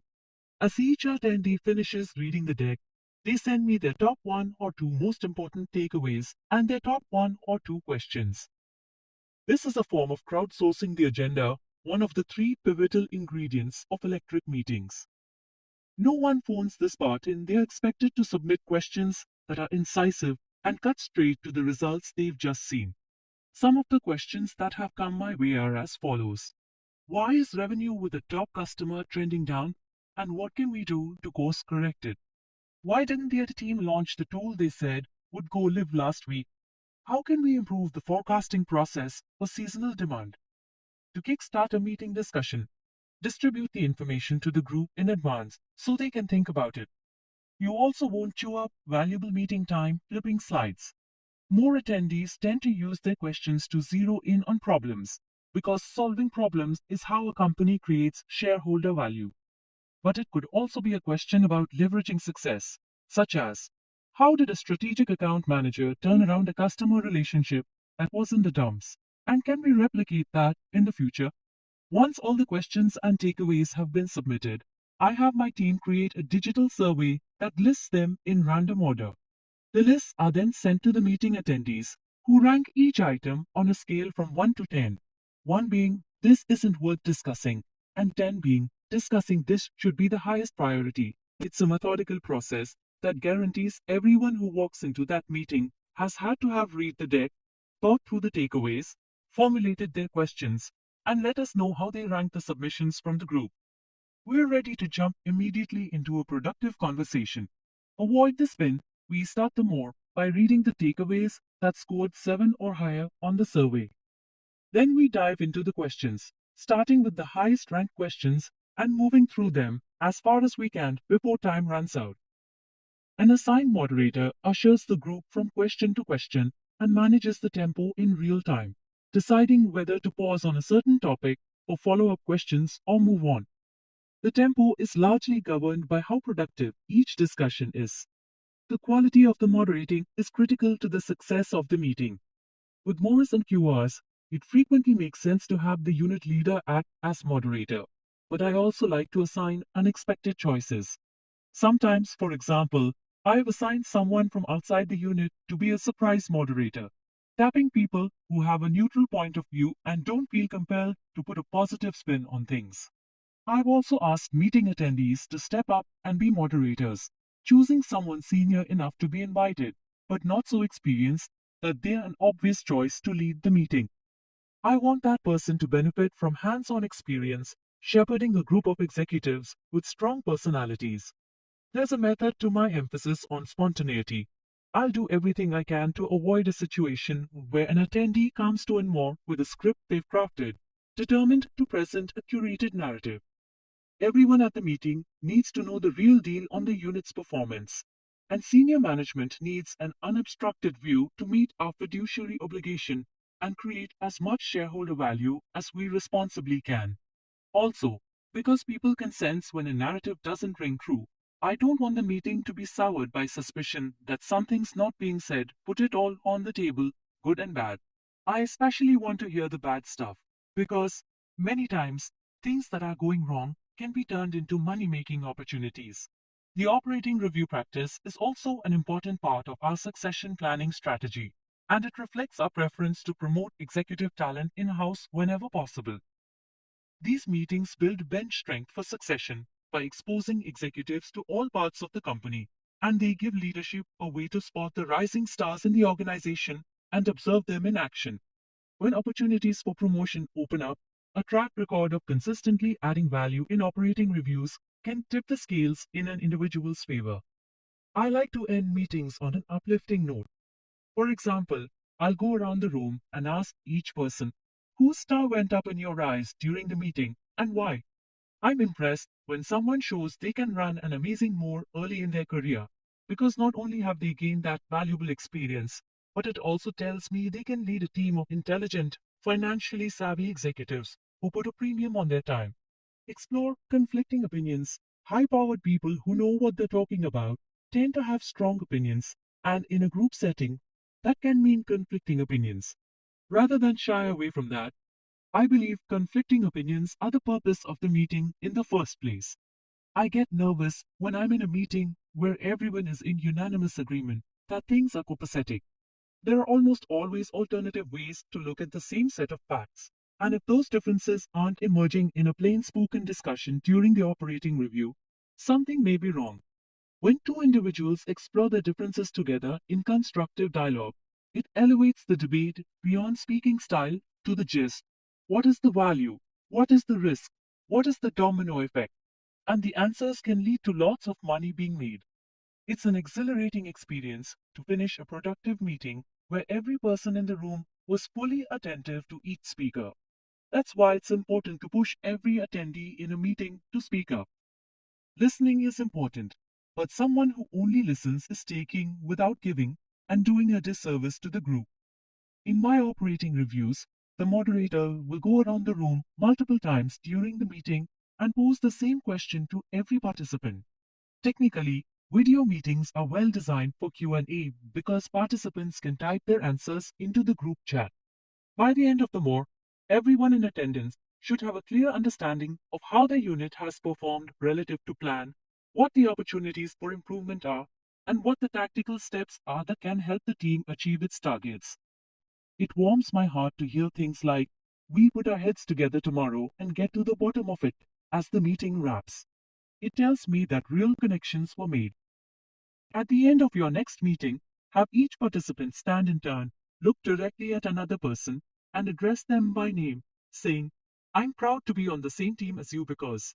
There's a footnote to every rule, and in the case of questions from attendees, it's that some questions are the remit of a few subject matter experts, making them too narrow for the full group. These are dealt with offline to focus attendees on questions that need their collective wisdom, especially the big, hairy problems that we're eager to hash out and turn around. I run board meetings the same way I run corporate meetings, with an emphasis on collaboration and open communication. Our board members have a standing invitation to all operating reviews and can ask whatever questions they want. When they sit in on and more, they see a meeting that follows the same structure used with the board. It's a formulaic approach designed to make the meetings anything but formulaic once the dialogue starts. My philosophy is to take every opportunity to engage with the independent members of the boards I chair, all of whom have impressive credentials in their areas of expertise. Not surprisingly, our directors respond with their own high level of engagement. For example, they log far more hours and provide far more service than most corporate board members do. Several of our directors have expressed their relief and even their astonishment that our interactions are so free of the constraints many of them experience on other public company boards. These activities build trust between the board and our executive team. Some corporations have rubber stamp boards that don't know much about what's going on within the organization. They show up 4 times a year for choreographed meetings and then disappear. I view this as a missed opportunity. Why not make the most of having access to experienced, intelligent professionals? The final parallel between board meetings and operating review meetings is the importance of undistorted information and the trust that engenders in the meeting participants. Directors don't want to spend time trying to figure out what a company's real story is or second guessing what they're hearing from management. My company's boards have been sophisticated enough to understand that the business world can be a crazy place, and they trust me to bring them any information they should know about. Leverage crowdsourcing in external meetings. When I'm in front of an audience of any size, I want to establish an easygoing conversational tone as quickly as possible. A wise saying in the world of public speaking is that people won't remember everything you say, but they'll remember how you made them feel. I want my audience to feel respected, and the most effective way I know to communicate respect in an external meeting is to let the audience set the agenda. This twist on crowdsourcing makes an audience sit up and take notice. They suddenly realize that I'm not going to deliver a neutered monologue written by someone else and vetted by a committee of lawyers. I could get a robot to stand in for me if I wanted to pre-program my comments. My take is that I'd rather be rough around the edges than polished. When I'm invited to speak at a fireside chat, for example, the kind that banks broadcast from industry conferences, I take a minute or two to introduce myself and a few high-level themes and then go directly into spontaneous Q&A. My actions are communicating to the audience. You've honored me with your time, so I want to honor you by talking about what interests you. This same approach is effective for town hall type meetings and even global teleconferences where thousands or tens of thousands of participants are linked in. Board meetings shouldn't be choreographed. If all you're going to do is read a script, just send it as an email. Unfortunately, the experience is the opposite when I attend most meetings hosted by professional associations. It's obvious that the moderator has had a pre-meeting with each speaker on the panel and told them the questions, and the speakers have scripted the answers. This is particularly true with government officials, whose teams often insist on approving the questions in advance. I'm sure they find it safe, but I find it boring. Instead, I'm the ask me anything and I'll answer guy. Unscripted Q&A makes me up my game because I have thousands of eyes on me. I have to be quick on my feet and firmly in control of my emotional reactions. But it's more than the adrenaline, that's the rush, it's the connection. When someone is interested in what I have to say, I want to do everything possible to make them part of the conversation. Set few rules, but cast them in stone. The tenor and the structure of a well-run meeting are inseparable. The goal is an environment in which everyone can speak freely but considerately. Side conversations, snarky comments, multitasking on phones. These are distractions that disrupt the vibe and cause participants to disengage. These 4 simple guidelines foster respectful communication in the meeting environment. Turn off all devices. Only one person talks at a time. No side conversations. Give the speaker your full attention and keep an open, receptive mind. Disagree, but disagree respectfully. Give the person you with your entire attention while listening to them non-judgmentally. This is the greatest gift you can give anybody. At XPO, I worked with a fantastic chief customer officer with an ebullient personality. He loved people and people loved him. His charisma is part of why I put him in charge of our most important customer relationships. However, when it came to internal meetings, he couldn't stop himself from engaging in side conversations. It was disruptive and unproductive, and eventually it forced my hand. I banned him from all operating reviews for a full year. That's 12 rounds of meetings where he was in the awkward position of having to send representatives to sit in and brief him after the fact. Once he'd completed his exile, he became a model meeting attendee. It was a tough hammer to bring down on a member of the C-suite, but he accepted it with his characteristic charm, and the rest of the team got the message. Follow the rules. Simple guidelines for powerful meetings. Turn off all devices. Only one person talks at a time. Give the speaker your full attention with an open mind. Disagree, but disagree respectfully. Validate, don't denigrate sometimes. When I sit down to a meeting, I'll think about how that particular constellation of people and circumstances has never existed previously and never will again. It's a unique moment in time with endless possibilities, and I'll take a beat to appreciate that. With a constellation of people involved, most verbal responses can fall into one of two categories. You're either agreeing with what's been said, or at least demonstrating you understand the point of view. Or, on the flip side, you're disagreeing with what's been said by offering a different opinion or simply stating your opposition. As a leader, how do you keep the energy in the room flowing when you begin to sense unease? For that matter, what do you do when someone says something demonstrably wrong or even downright stupid? Smart people sometimes say dumb things, but embarrassing a colleague or playing a game of gotcha is a no go, especially in front of others. In every meeting, take a moment to appreciate how that precise constellation of people and circumstances has never existed before and will never exist again. Don't waste the priceless time you have together. For a group discussion to be productive, the option to be wrong must be fair game, and so should the option to disagree. There needs to be friendly back and forth to get the dialectical process rolling. Disagreement makes many people uncomfortable, and criticism, even well meaning criticism, can be incorrectly interpreted as a personal attack. The tenor of the meeting should discourage snark and encourage respectful critique. A solution that's worked well for me is to pair correction with validation. It can be as simple as saying, I see your point, but I think the projections might be off. Or, I agree with you directionally, but I want to make sure we're working with the right assumptions. People appreciate receiving validation, and it should be expressed first before the correction. It lowers the temperature and makes the other person less defensive. I do the same thing on the occasions when I have to overrule the group's consensus. I might say, I get what everyone is saying. Then I'll list the main points underlying the group consensus, which shows I've listened, followed by, but I'm coming out in a different place than the group. I'll explain what that place is and why I differ, and ask them to support me as I make the executive decision. I don't need to do this frequently, because most of the time, I find that the group lands in the right place. And finally, I'm not apologetic about pulling rank. I'm using my position to lead the group to the best decision. As CEO, I have the widest view and the most access to information from the largest number of sources. I may know things of strategic import that the group doesn't know, or have relevant experience from an earlier part of my career. Also, and this is important, I'm pulling rank only after I've listened carefully to everyone and considered their opinions. My seniority gives me not just the right, but also the responsibility to exercise leadership in arriving at a different conclusion.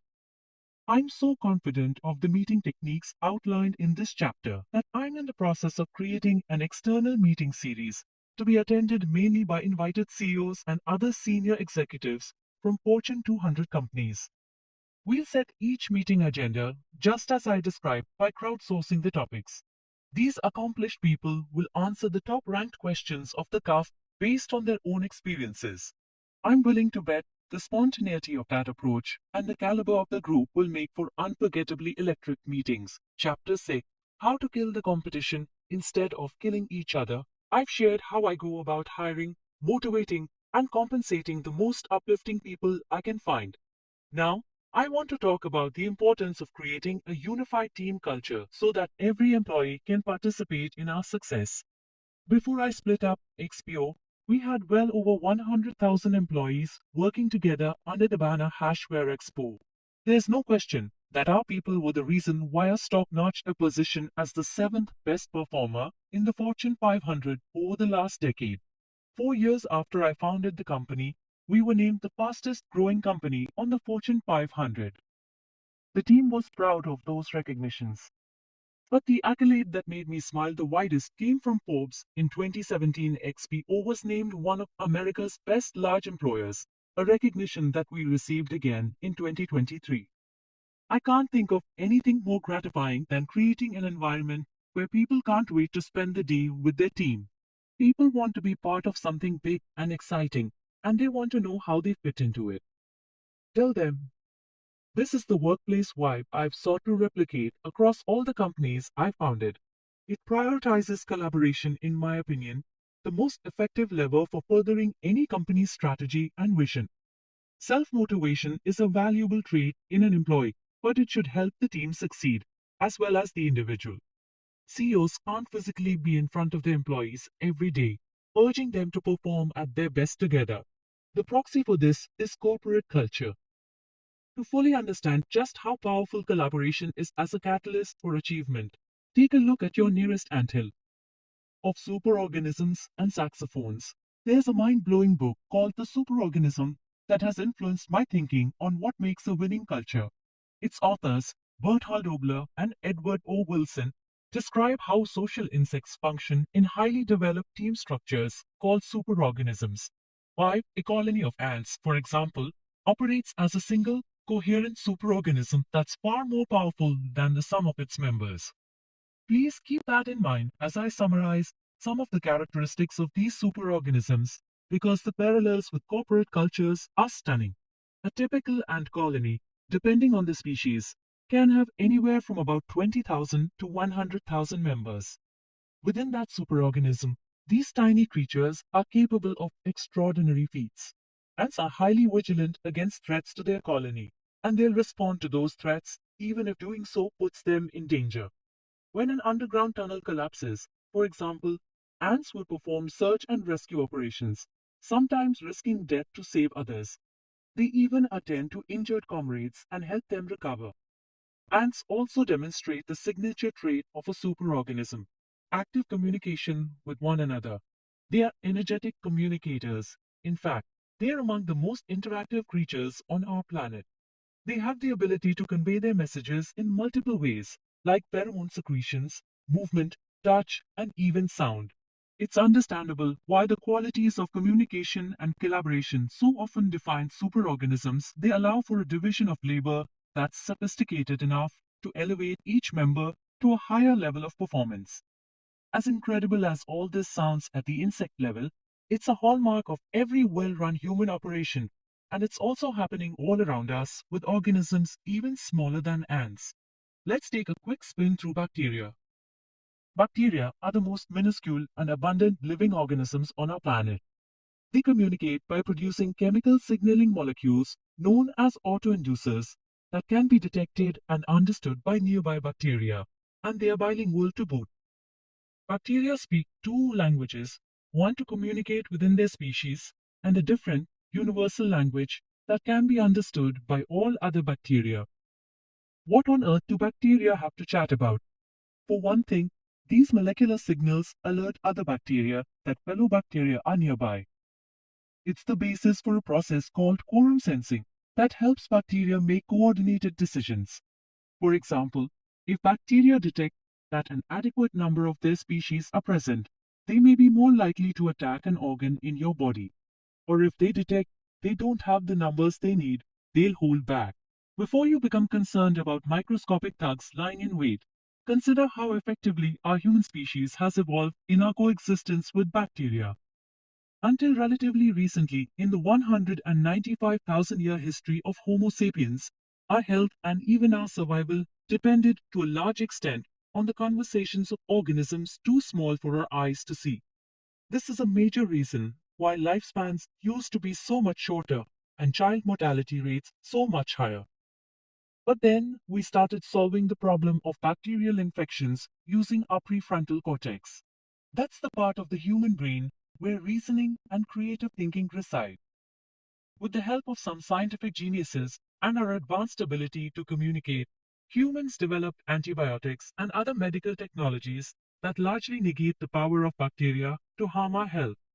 The cognitive abilities of our species, notably communication, give us an extraordinary ability to collaborate, innovate, imagine, and improvise. When I played piano at Bennington College for Bill Dixon, I was amazed by his genius for pivoting of any sound played by another musician. To me, he embodied the spirit of improvisation. To Bill, it was about bringing out the best in each musician by opening up a space for experimentation, encouraging them to try out bold ideas without fear of being put down. All of this got me thinking about how corporate culture translates into success. We can learn from ants, but we're not ants. The idea of a company unified like an ant superorganism is a cool concept, but at the same time, people are unique, and a culture that unifies a group must also make space for individualism. I'm not sure that ants care about being their authentic selves, but humans do. Striking a balance between superorganism unity and human individuality can be tricky, but I know that it can be done. It's what I seek to achieve with all my companies. If you're going to pursue making a few $1 billion, you'll want to strike that balance too. And you may want to start with what ants and jazz groups can teach us about collaboration and communication. Over communicate with the full team. I'm a big advocate of communication in all its forms. It makes it possible for me to convey my vision to employees in ways that can inspire them, like a rallying cry. I may send a communication to express gratitude, or share news, or request input. The message may be dense with data, or a simple, friendly touching base, but it's never meaningless because it's a human to human connection. And in a large organization, that matters.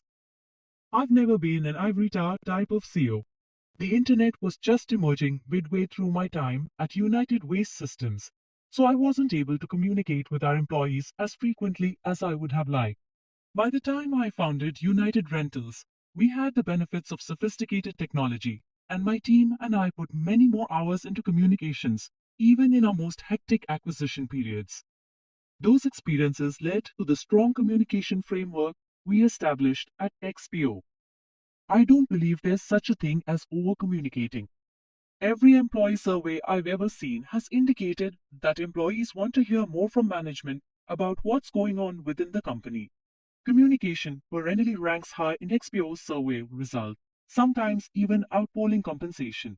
In my CEO roles, I engage as actively as I can through whatever channels I think will work best at the time: emails, social media, site visits, town halls, phone calls, and video chats. For example, at XPO, I would regularly have on screen meetings with groups of frontline employees, like our LTL truck drivers.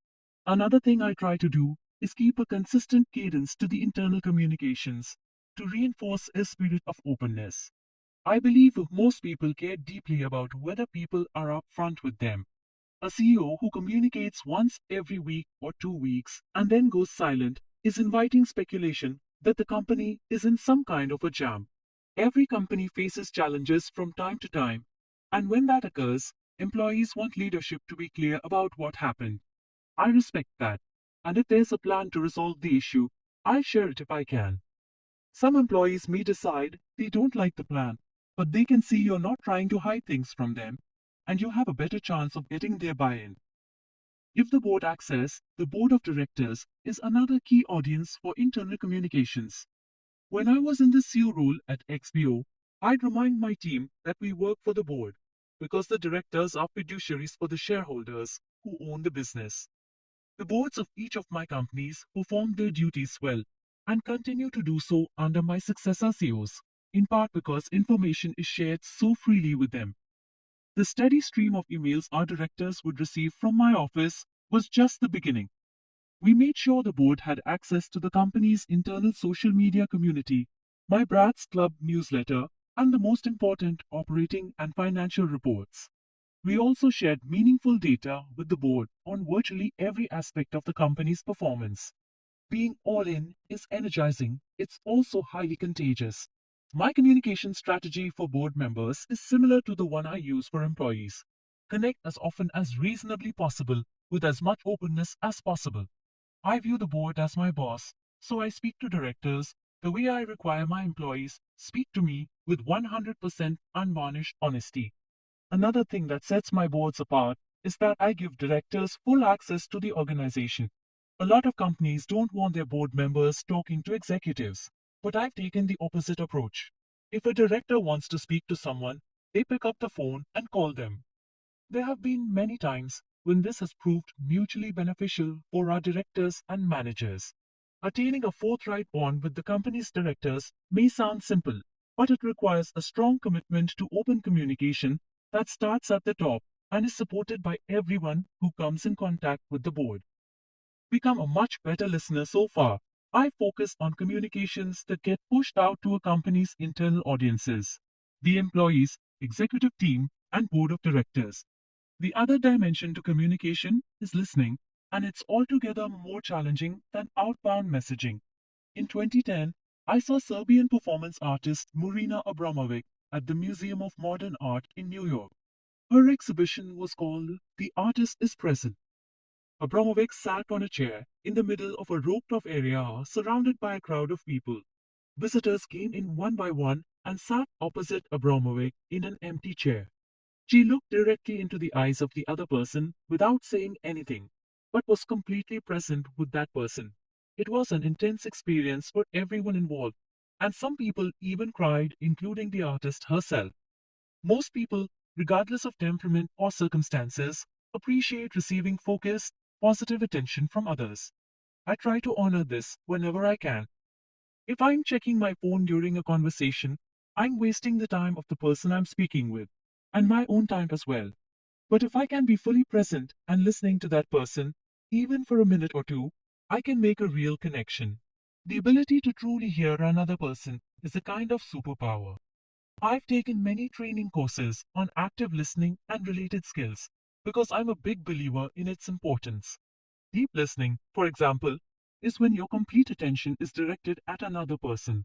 It involves non judgmental concentration, a form of mindfulness.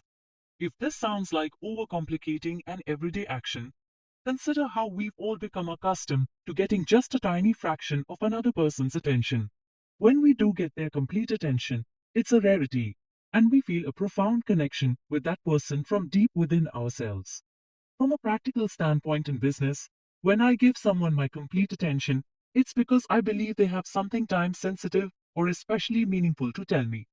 The demands on my time can make it difficult to use face to face interactions for frequent communications, but that doesn't mean I'm hard to reach. Each time I've served as CEO, for example, I've made sure employees knew that I wanted to hear from them. I shared my phone number and my email, and I invited them to tell me whatever they thought I should know. Opening up a listening channel at the top of the company can be a powerful way to signal that leadership values the free flow of ideas and information. But a word of caution, if you fail to give the inbound messages your attention, your credibility will take a bigger hit than if you hadn't established the channel at all. Several years ago, at XPO, an employee emailed me that the roof had been leaking at one of our facilities for 2 months. Apparently, the requisition process for the repair had been tied up by our own bureaucracy. If we didn't respond promptly, the employees would have understandably assumed we didn't care. Well, we did care, and we acted, expediting the fix and validating the fact that there wasn't a black hole at the end of the feedback loop. Be sincere about improving the business. A company that listens to its employees creates a more connective culture, one in which information can flow unobstructed across the organization. This is a prerequisite to realizing synergies within the operations, particularly those that come with acquisitions, such as cross fertilization of best practices and cross selling. GXO is a good example of this. The contract logistics business has about 1,000 warehouses across 27 countries.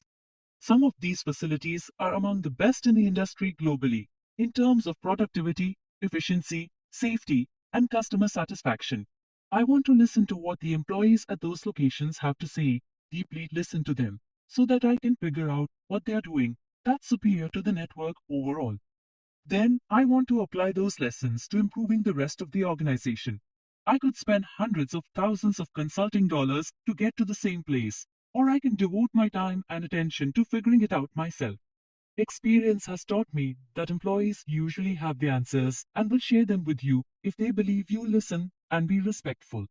I've mentioned the concept of respectful disagreement throughout this book, and this is another instance where it should be part of the communication process. People need to feel safe communicating tentative ideas that may be a little underbaked but contain important insights. This doesn't mean everyone present has to blindly take each suggestion as gospel. People should feel free to not only share their ideas, but also respectfully dissent when they disagree. Dissent in a group setting should preferably be backed up by evidence and sound reasoning. That's part of the scientific method, and it helps to preserve one of the most important assets your company has, the collaborative environment that allows your team to capitalize on collective expertise.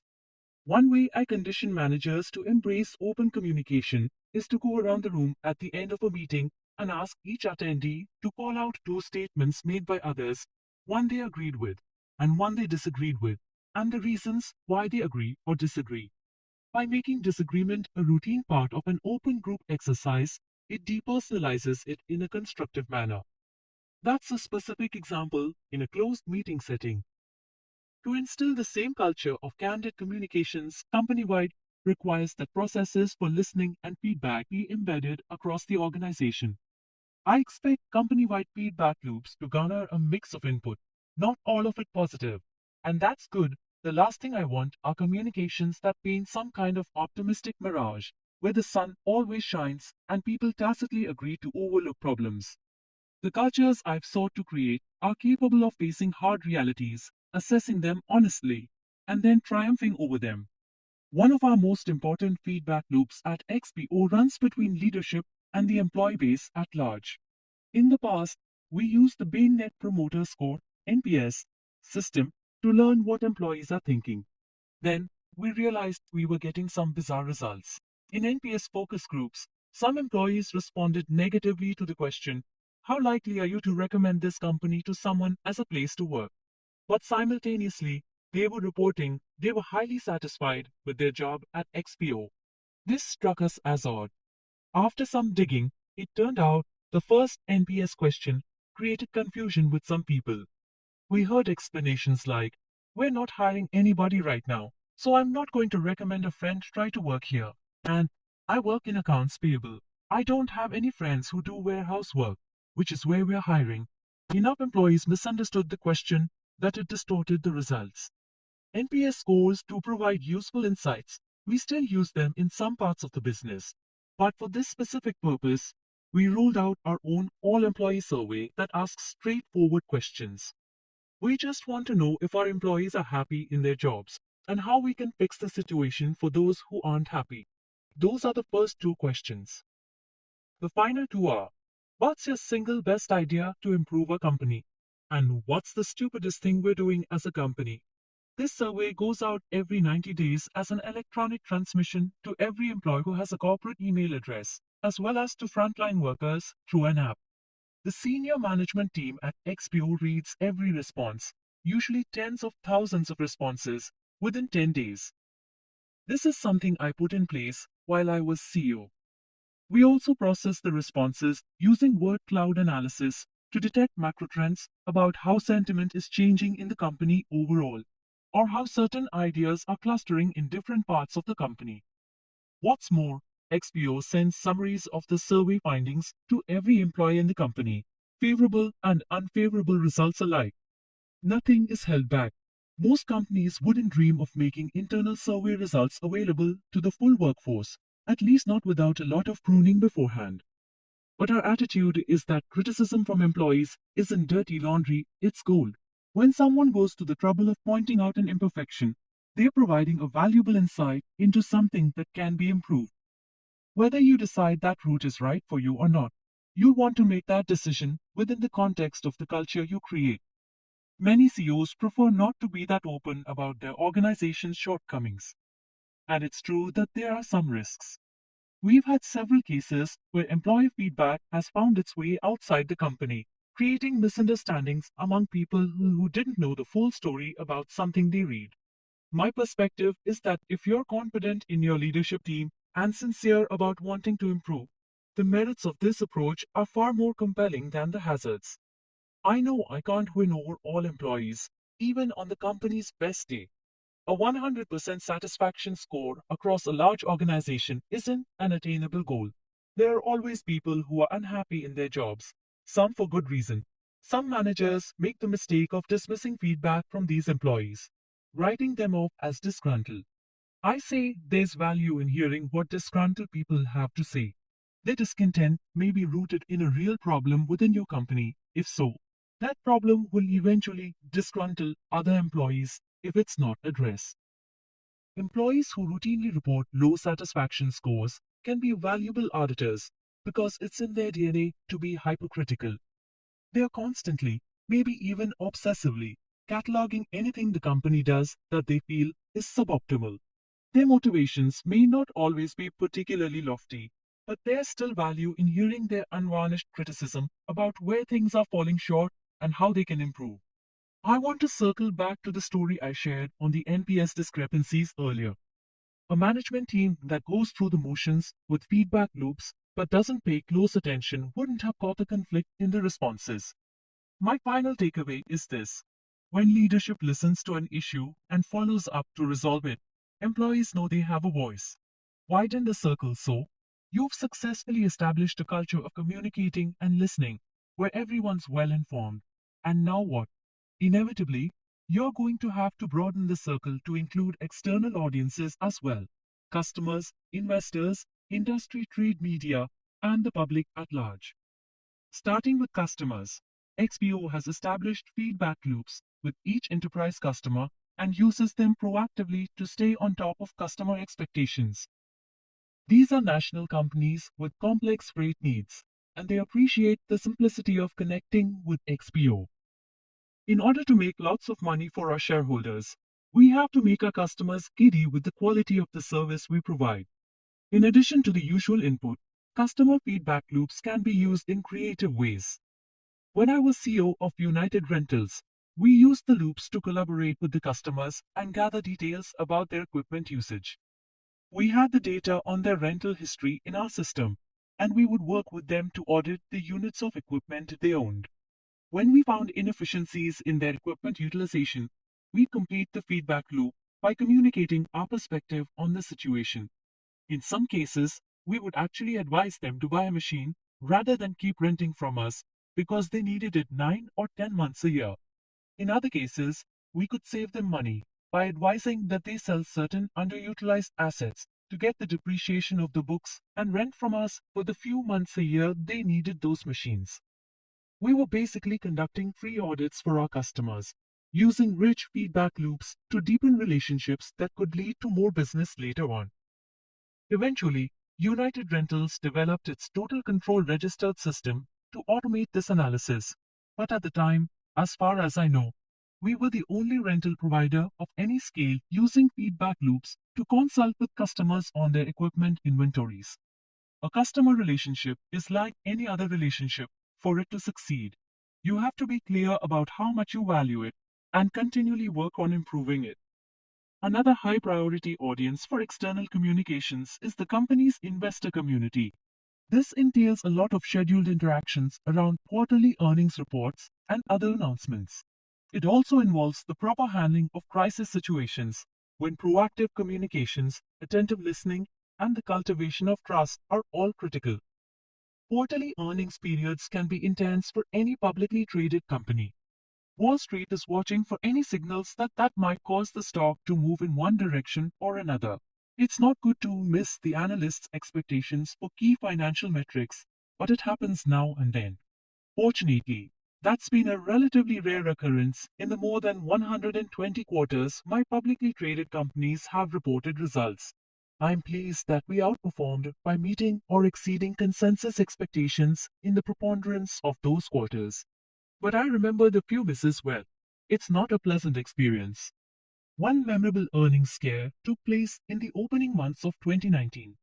The previous year, XPO's largest customer at the time tried to buy us out. The price was right, an eye-popping premium over our public valuation, but the proposed terms of the agreement were completely in the buyer's favor. It almost amounted to a risk-free option for them, rather than an even-handed purchase with the interests of both parties equally protected. For example, it included a provision that would force us to assume extremely high costs if the deal got nixed on antitrust grounds, which, as our lawyers pointed out, was always a possibility. In the end, we told the buyer's representatives that we were flattered, but no deal. That didn't sit well with them. The company retaliated by pulling two-thirds of their business with us, equating to about $600 million of annual revenue. This happened just a few days before we were due to report earnings. It was bad news for us and for our investors. Obviously, this was an urgent situation, but we got through it by practicing radical acceptance. Bad news is a reality, hiding it is just a waste of time. It's far better to acknowledge the facts as they are. In some businesses, there's a perceived conflict between quality and speed. A world class organization figures out how to achieve both. We were upfront with our employees immediately after it happened, telling them, obviously, you've heard the story. We've lost a chunk of business, and we need to backfill that. Then we got everyone to work on precisely that objective. We also made sure that our customer base knew they were our top priority, and the situation wouldn't cause any service disruptions. And we were upfront with our investors and the media. Yes, we just lost a lot of revenue, which is regrettable, but we'll redeploy our assets and replace this business over time. Because we had established trust with our various internal and external audiences, we were able to manage our way through the crisis with minimal fallout. Within about a year of the customer yanking its business, we had replaced most of the lost revenue, and our stock price tripled in a little over 26 months from its low point in 2019. At the time we were going through it, it felt like an all consuming crisis. Today, we don't even get asked about it. I'd like to mention a final external audience, our competition. Some CEOs focus obsessively on competitors, while others claim to not pay attention to them. In my opinion, neither of these extremes is the way to win.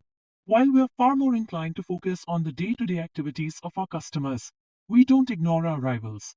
A strong culture of communication, including monthly operating reviews, will ensure that any important competitive information flows from the field organization and sales back to senior management, where it can be considered from a strategic perspective.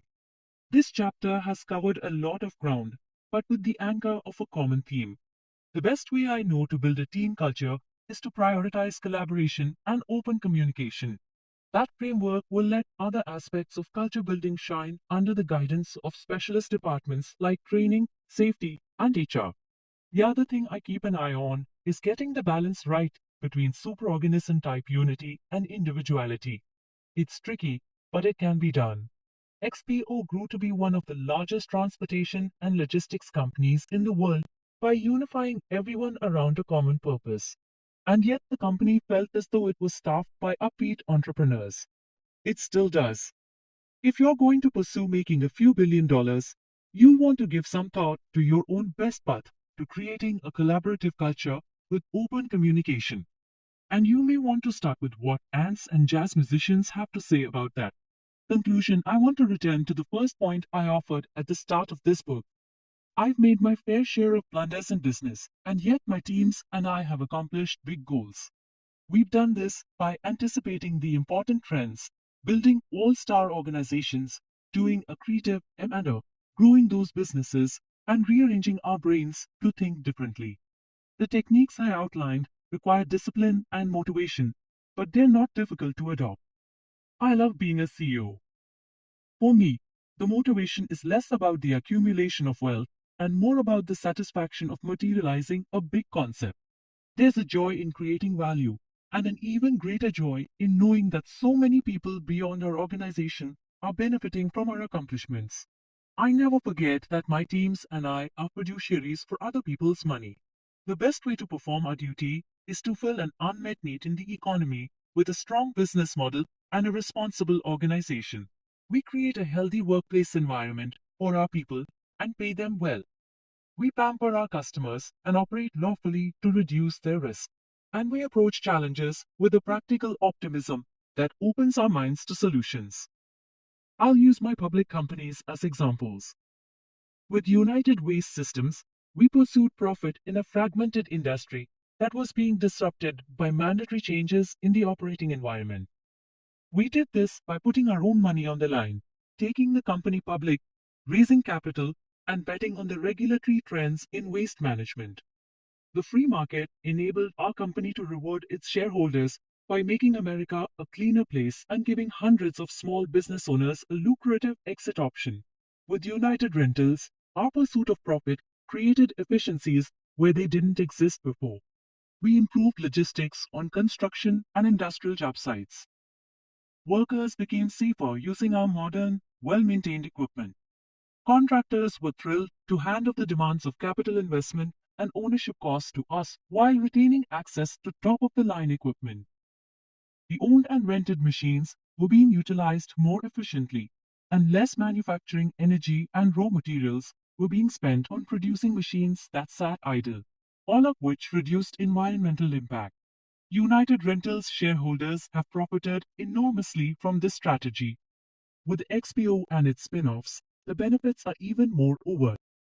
As one example, we've invested hundreds of millions of dollars in proprietary technology that results in trucks being utilized more efficiently, both the trucks we own at XPO and the RXO brokered trucks. Here again, this represents an ongoing benefit to the environment. More broadly, our investments in XPO since its beginning have improved how manufacturers, retailers, and e-commerce companies manage goods through their supply chains. This is good for everyone, especially the consumer. XPO and RXO support some of the largest companies in the world by trucking their goods, and GXO provides the warehouse logistics. These are bedrock services of the economy that are essential to quality of life.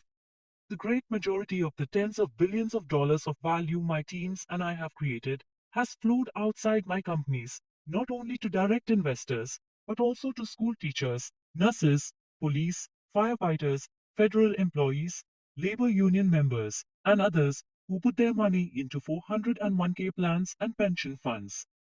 I received an email a few years ago from an owner of a hedge fund that had been one of our top 5 investors at XPO. His firm had liquidated its XPO position to the tune of a hefty $500 million profit. He pointed out that the bulk of that extraordinary return went to ordinary people who participate in the pension plans and endowment programs invested in his fund. Reading his letter, I was extremely proud that our company could be counted on to create that value. This is only possible because we operate in free markets where creating prosperity is a virtue. It's my great good fortune to live at the heart of this economic system. The all-important entrepreneurial spirit. I want to share a personal experience I had with a small business owner whose work ethic and customer focus echo the value system I instill in my own companies.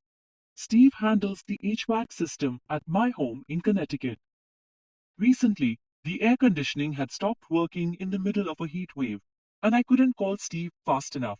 Even though it was Sunday, he didn't hesitate. Absolutely, he said. I'll be right there. We got to talking as he tinkered with the AC. Steve had originally worked for the large HVAC company that installed the system, but that company was sold to a private equity firm. The new owner promptly cut costs and resold the business, and Steve decided to set out on his own. How's the old company doing? I asked him. Terrible, he said. There's no pride in their service. They're giving the industry a bad name around here. It struck me that Steve is the exact opposite of the people he was talking about. He's a hardworking, take pride in your work entrepreneur who puts his customers first. He cares a great deal about doing his job the way it should be done. He told me his self-esteem goes up and down with his customer satisfaction scores. Naturally, he also measures his worth by how much money he's making to support his family. There's a fair amount of criticism being voiced about profit seeking these days. Some people are embarrassed to talk about the importance of money, but Steve is totally comfortable with it. And in his pursuit of happy customers and a good living for his family, he's built a successful business customers flock to him. He's not perfect, of course. In the history of our working relationship, he's misdiagnosed a problem, ordered the wrong part, normal human error stuff that we all do. He owns up to the occasional lapse and sets things right in a hurry. He doesn't pad the estimates he gives his customers. I imagine he feels good about himself, content with the guy who looks back at him from the mirror. To me, Steve is the face of the entrepreneurial spirit. Through sheer work ethic and strength of character and probably a fair amount of luck, he's maximizing his value and growing his market share. I admire that, and I wrote this book with people like him in mind. People who want to work their tails off, outsmart the competition, put their customers on a pedestal, and make a lot of money for their families. These goals require creativity and an enthusiasm for change qualities at the heart of entrepreneurship. You can foster this spirit in any size organization, whether you're the owner of a family business or the CEO of a multi-billion-dollar company looking to create its next $1 billion. Lifelong Enrichment Program. The summer after 8th grade, I attended the Rhode Island Governor's School for the Gifted in Art and Music, a summer enrichment program for kids who'd been nominated by their schools. My school guidance counselor thought I should go, so I agreed, but I wasn't sure what to expect. On the first night, I was captivated by a speech given by one of the leaders at the all hands welcome meeting. He congratulated everyone for being selected and gave a couple of shout outs to specific campers. Then he explained why we were there. I remember goosebumps rising on my arms as he spoke. This program is a special opportunity, but it's up to you to take advantage of it. You have a choice. You can waste the next couple months and not accomplish much. Just party and do fun stuff, he said. Or you can go all in and accomplish much, much more, whether you're a musician or a painter, a dancer, a poet, a writer, a filmmaker, or a photographer. This is an opportunity to go deep on a project and do the best work you've ever done, but you have to decide if you want it. He concluded by saying that if we gave ourselves fully to the program, we would have a game-changing summer. I realized, with a sense of exhilaration, that I was part of something that could be important if I took his advice seriously. And it turned out nearly all the students did take him seriously. That camp was a formative experience for me in many ways. I learned how to get in touch with my creativity and take risks with it. I developed the confidence to utilize improvisation and find the thrill in change. I learned how to manage time and how to find motivation and care about the quality of my work and be inspired by the people around me. And I learned what it meant to go all in, that magical connection between intensity of focus and the end result. If I put my whole heart and soul into a project, I had it in me to create really cool stuff. I was just a kid, and I certainly wasn't one of the most talented kids in the program. But I came away from that summer knowing that we have it in our own hands to either make life meaningful or just pass time until we die. We're not at the mercy of others in terms of experiencing how enriching life can be. That's up to us, and it depends on how much we're willing to work at it. Ever since then, I've tried as much as possible to minimize frivolity in my life and maximize the stuff that makes a difference. In many ways, I still feel like a kid on the first day of that summer enrichment program. I can do anything I want with my time, but I have the opportunity to run as hard as I can at whatever's important to me, and I do. My top priorities are my family, my understanding and experience of life, and my work. I dedicate most of my time to these three pursuits. Given my work, this creates large, positive impacts that are good for society, like job creation and charitable partnerships. But if I'm honest with myself, I rank my family and life experience half a notch higher in importance. I'm inspired daily by people who are charging toward their passion, in some cases, despite enormous challenges. And I have faith they'll persevere, because I believe that people who push for extraordinary outcomes are inherently winners, embodying the traits I've described in this book. I hope you're inspired to run hard at making a few $1 billion or achieving some other big dream, and I wish you the exhilaration of seeing it through to success. Thought experiments. If you want to make a few $1 billion, you'll need to think differently and expansively. The following are 9 thought experiments designed to open your mind to thinking in novel ways. I recommend you find a quiet moment to put yourself in a relaxed frame of mind.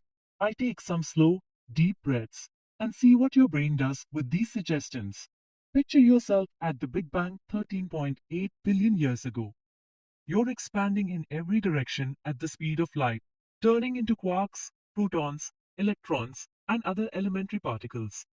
Then, you cool down and form hydrogen and helium atoms floating in nearly empty space. Feel the force of gravity clumping you together to form stars. Picture a star exploding at the end of its life 5 billion years ago, spewing gaseous clouds and particulate matter into the vastness of the universe. Then, gravity forces some of that stardust together and it forms our sun and solar system.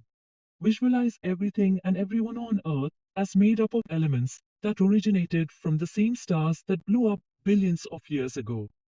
Imagine every grain of sand on Earth representing a star, and then imagine that many stars multiplied by 10. That's how many stars there are in the universe, about 1 septillion. Picture the trillions of miles between each star and the 100 billion trillion planets orbiting those stars. Expand your awareness in a series of steps, from your body to the room you're in, to the building you're in, to your country, to your continent, Earth, our solar system, the Milky Way galaxy, the Virgo cluster of galaxies, the Virgo supercluster of galaxies, and beyond to the entire universe, 94 light years or 546 trillion miles in diameter. Then expand your awareness even further to a multiverse filled with an infinite number of universes. Allow your mind to merge with that ever expanding multiverse and everything in it.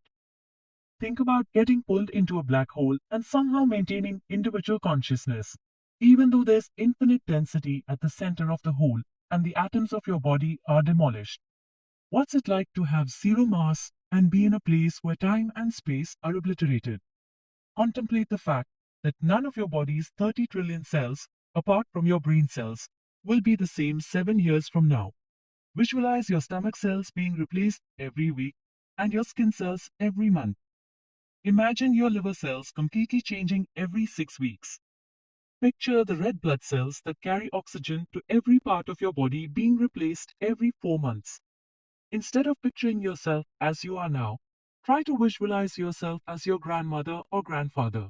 Then try to picture yourself as your grandparent's grandparent. Keep going back a couple of generations at a time for 195,000 years, when all available evidence indicates that human beings first came into existence. Think about how you're related to your siblings because you share the same parents, and to your cousins because you share the same grandparents. Then visualize going back about 10,000 generations to find the first human, the common ancestor shared by all 8 billion people alive today, including your colleagues, customers, competitors, and shareholders. Consider that about 50% of the DNA of a banana is identical to human DNA. That's because one of your very great grandparents and one of the banana's very great grandparents was, at some point in the distant past, the same organism. Imagine that you're related to a piece of fruit. About the author, Brad Jacobs is a career CEO and serial entrepreneur with a unique track record as a Wall Street moneymaker. To date, he has founded and led $7 billion or multi-billion dollar companies, creating tens of billions of dollars of value for shareholders. Over the course of his career, Jacobs has raised $30 billion of debt and equity capital, including 3 IPOs, and led approximately 500 M&A transactions across multiple industries.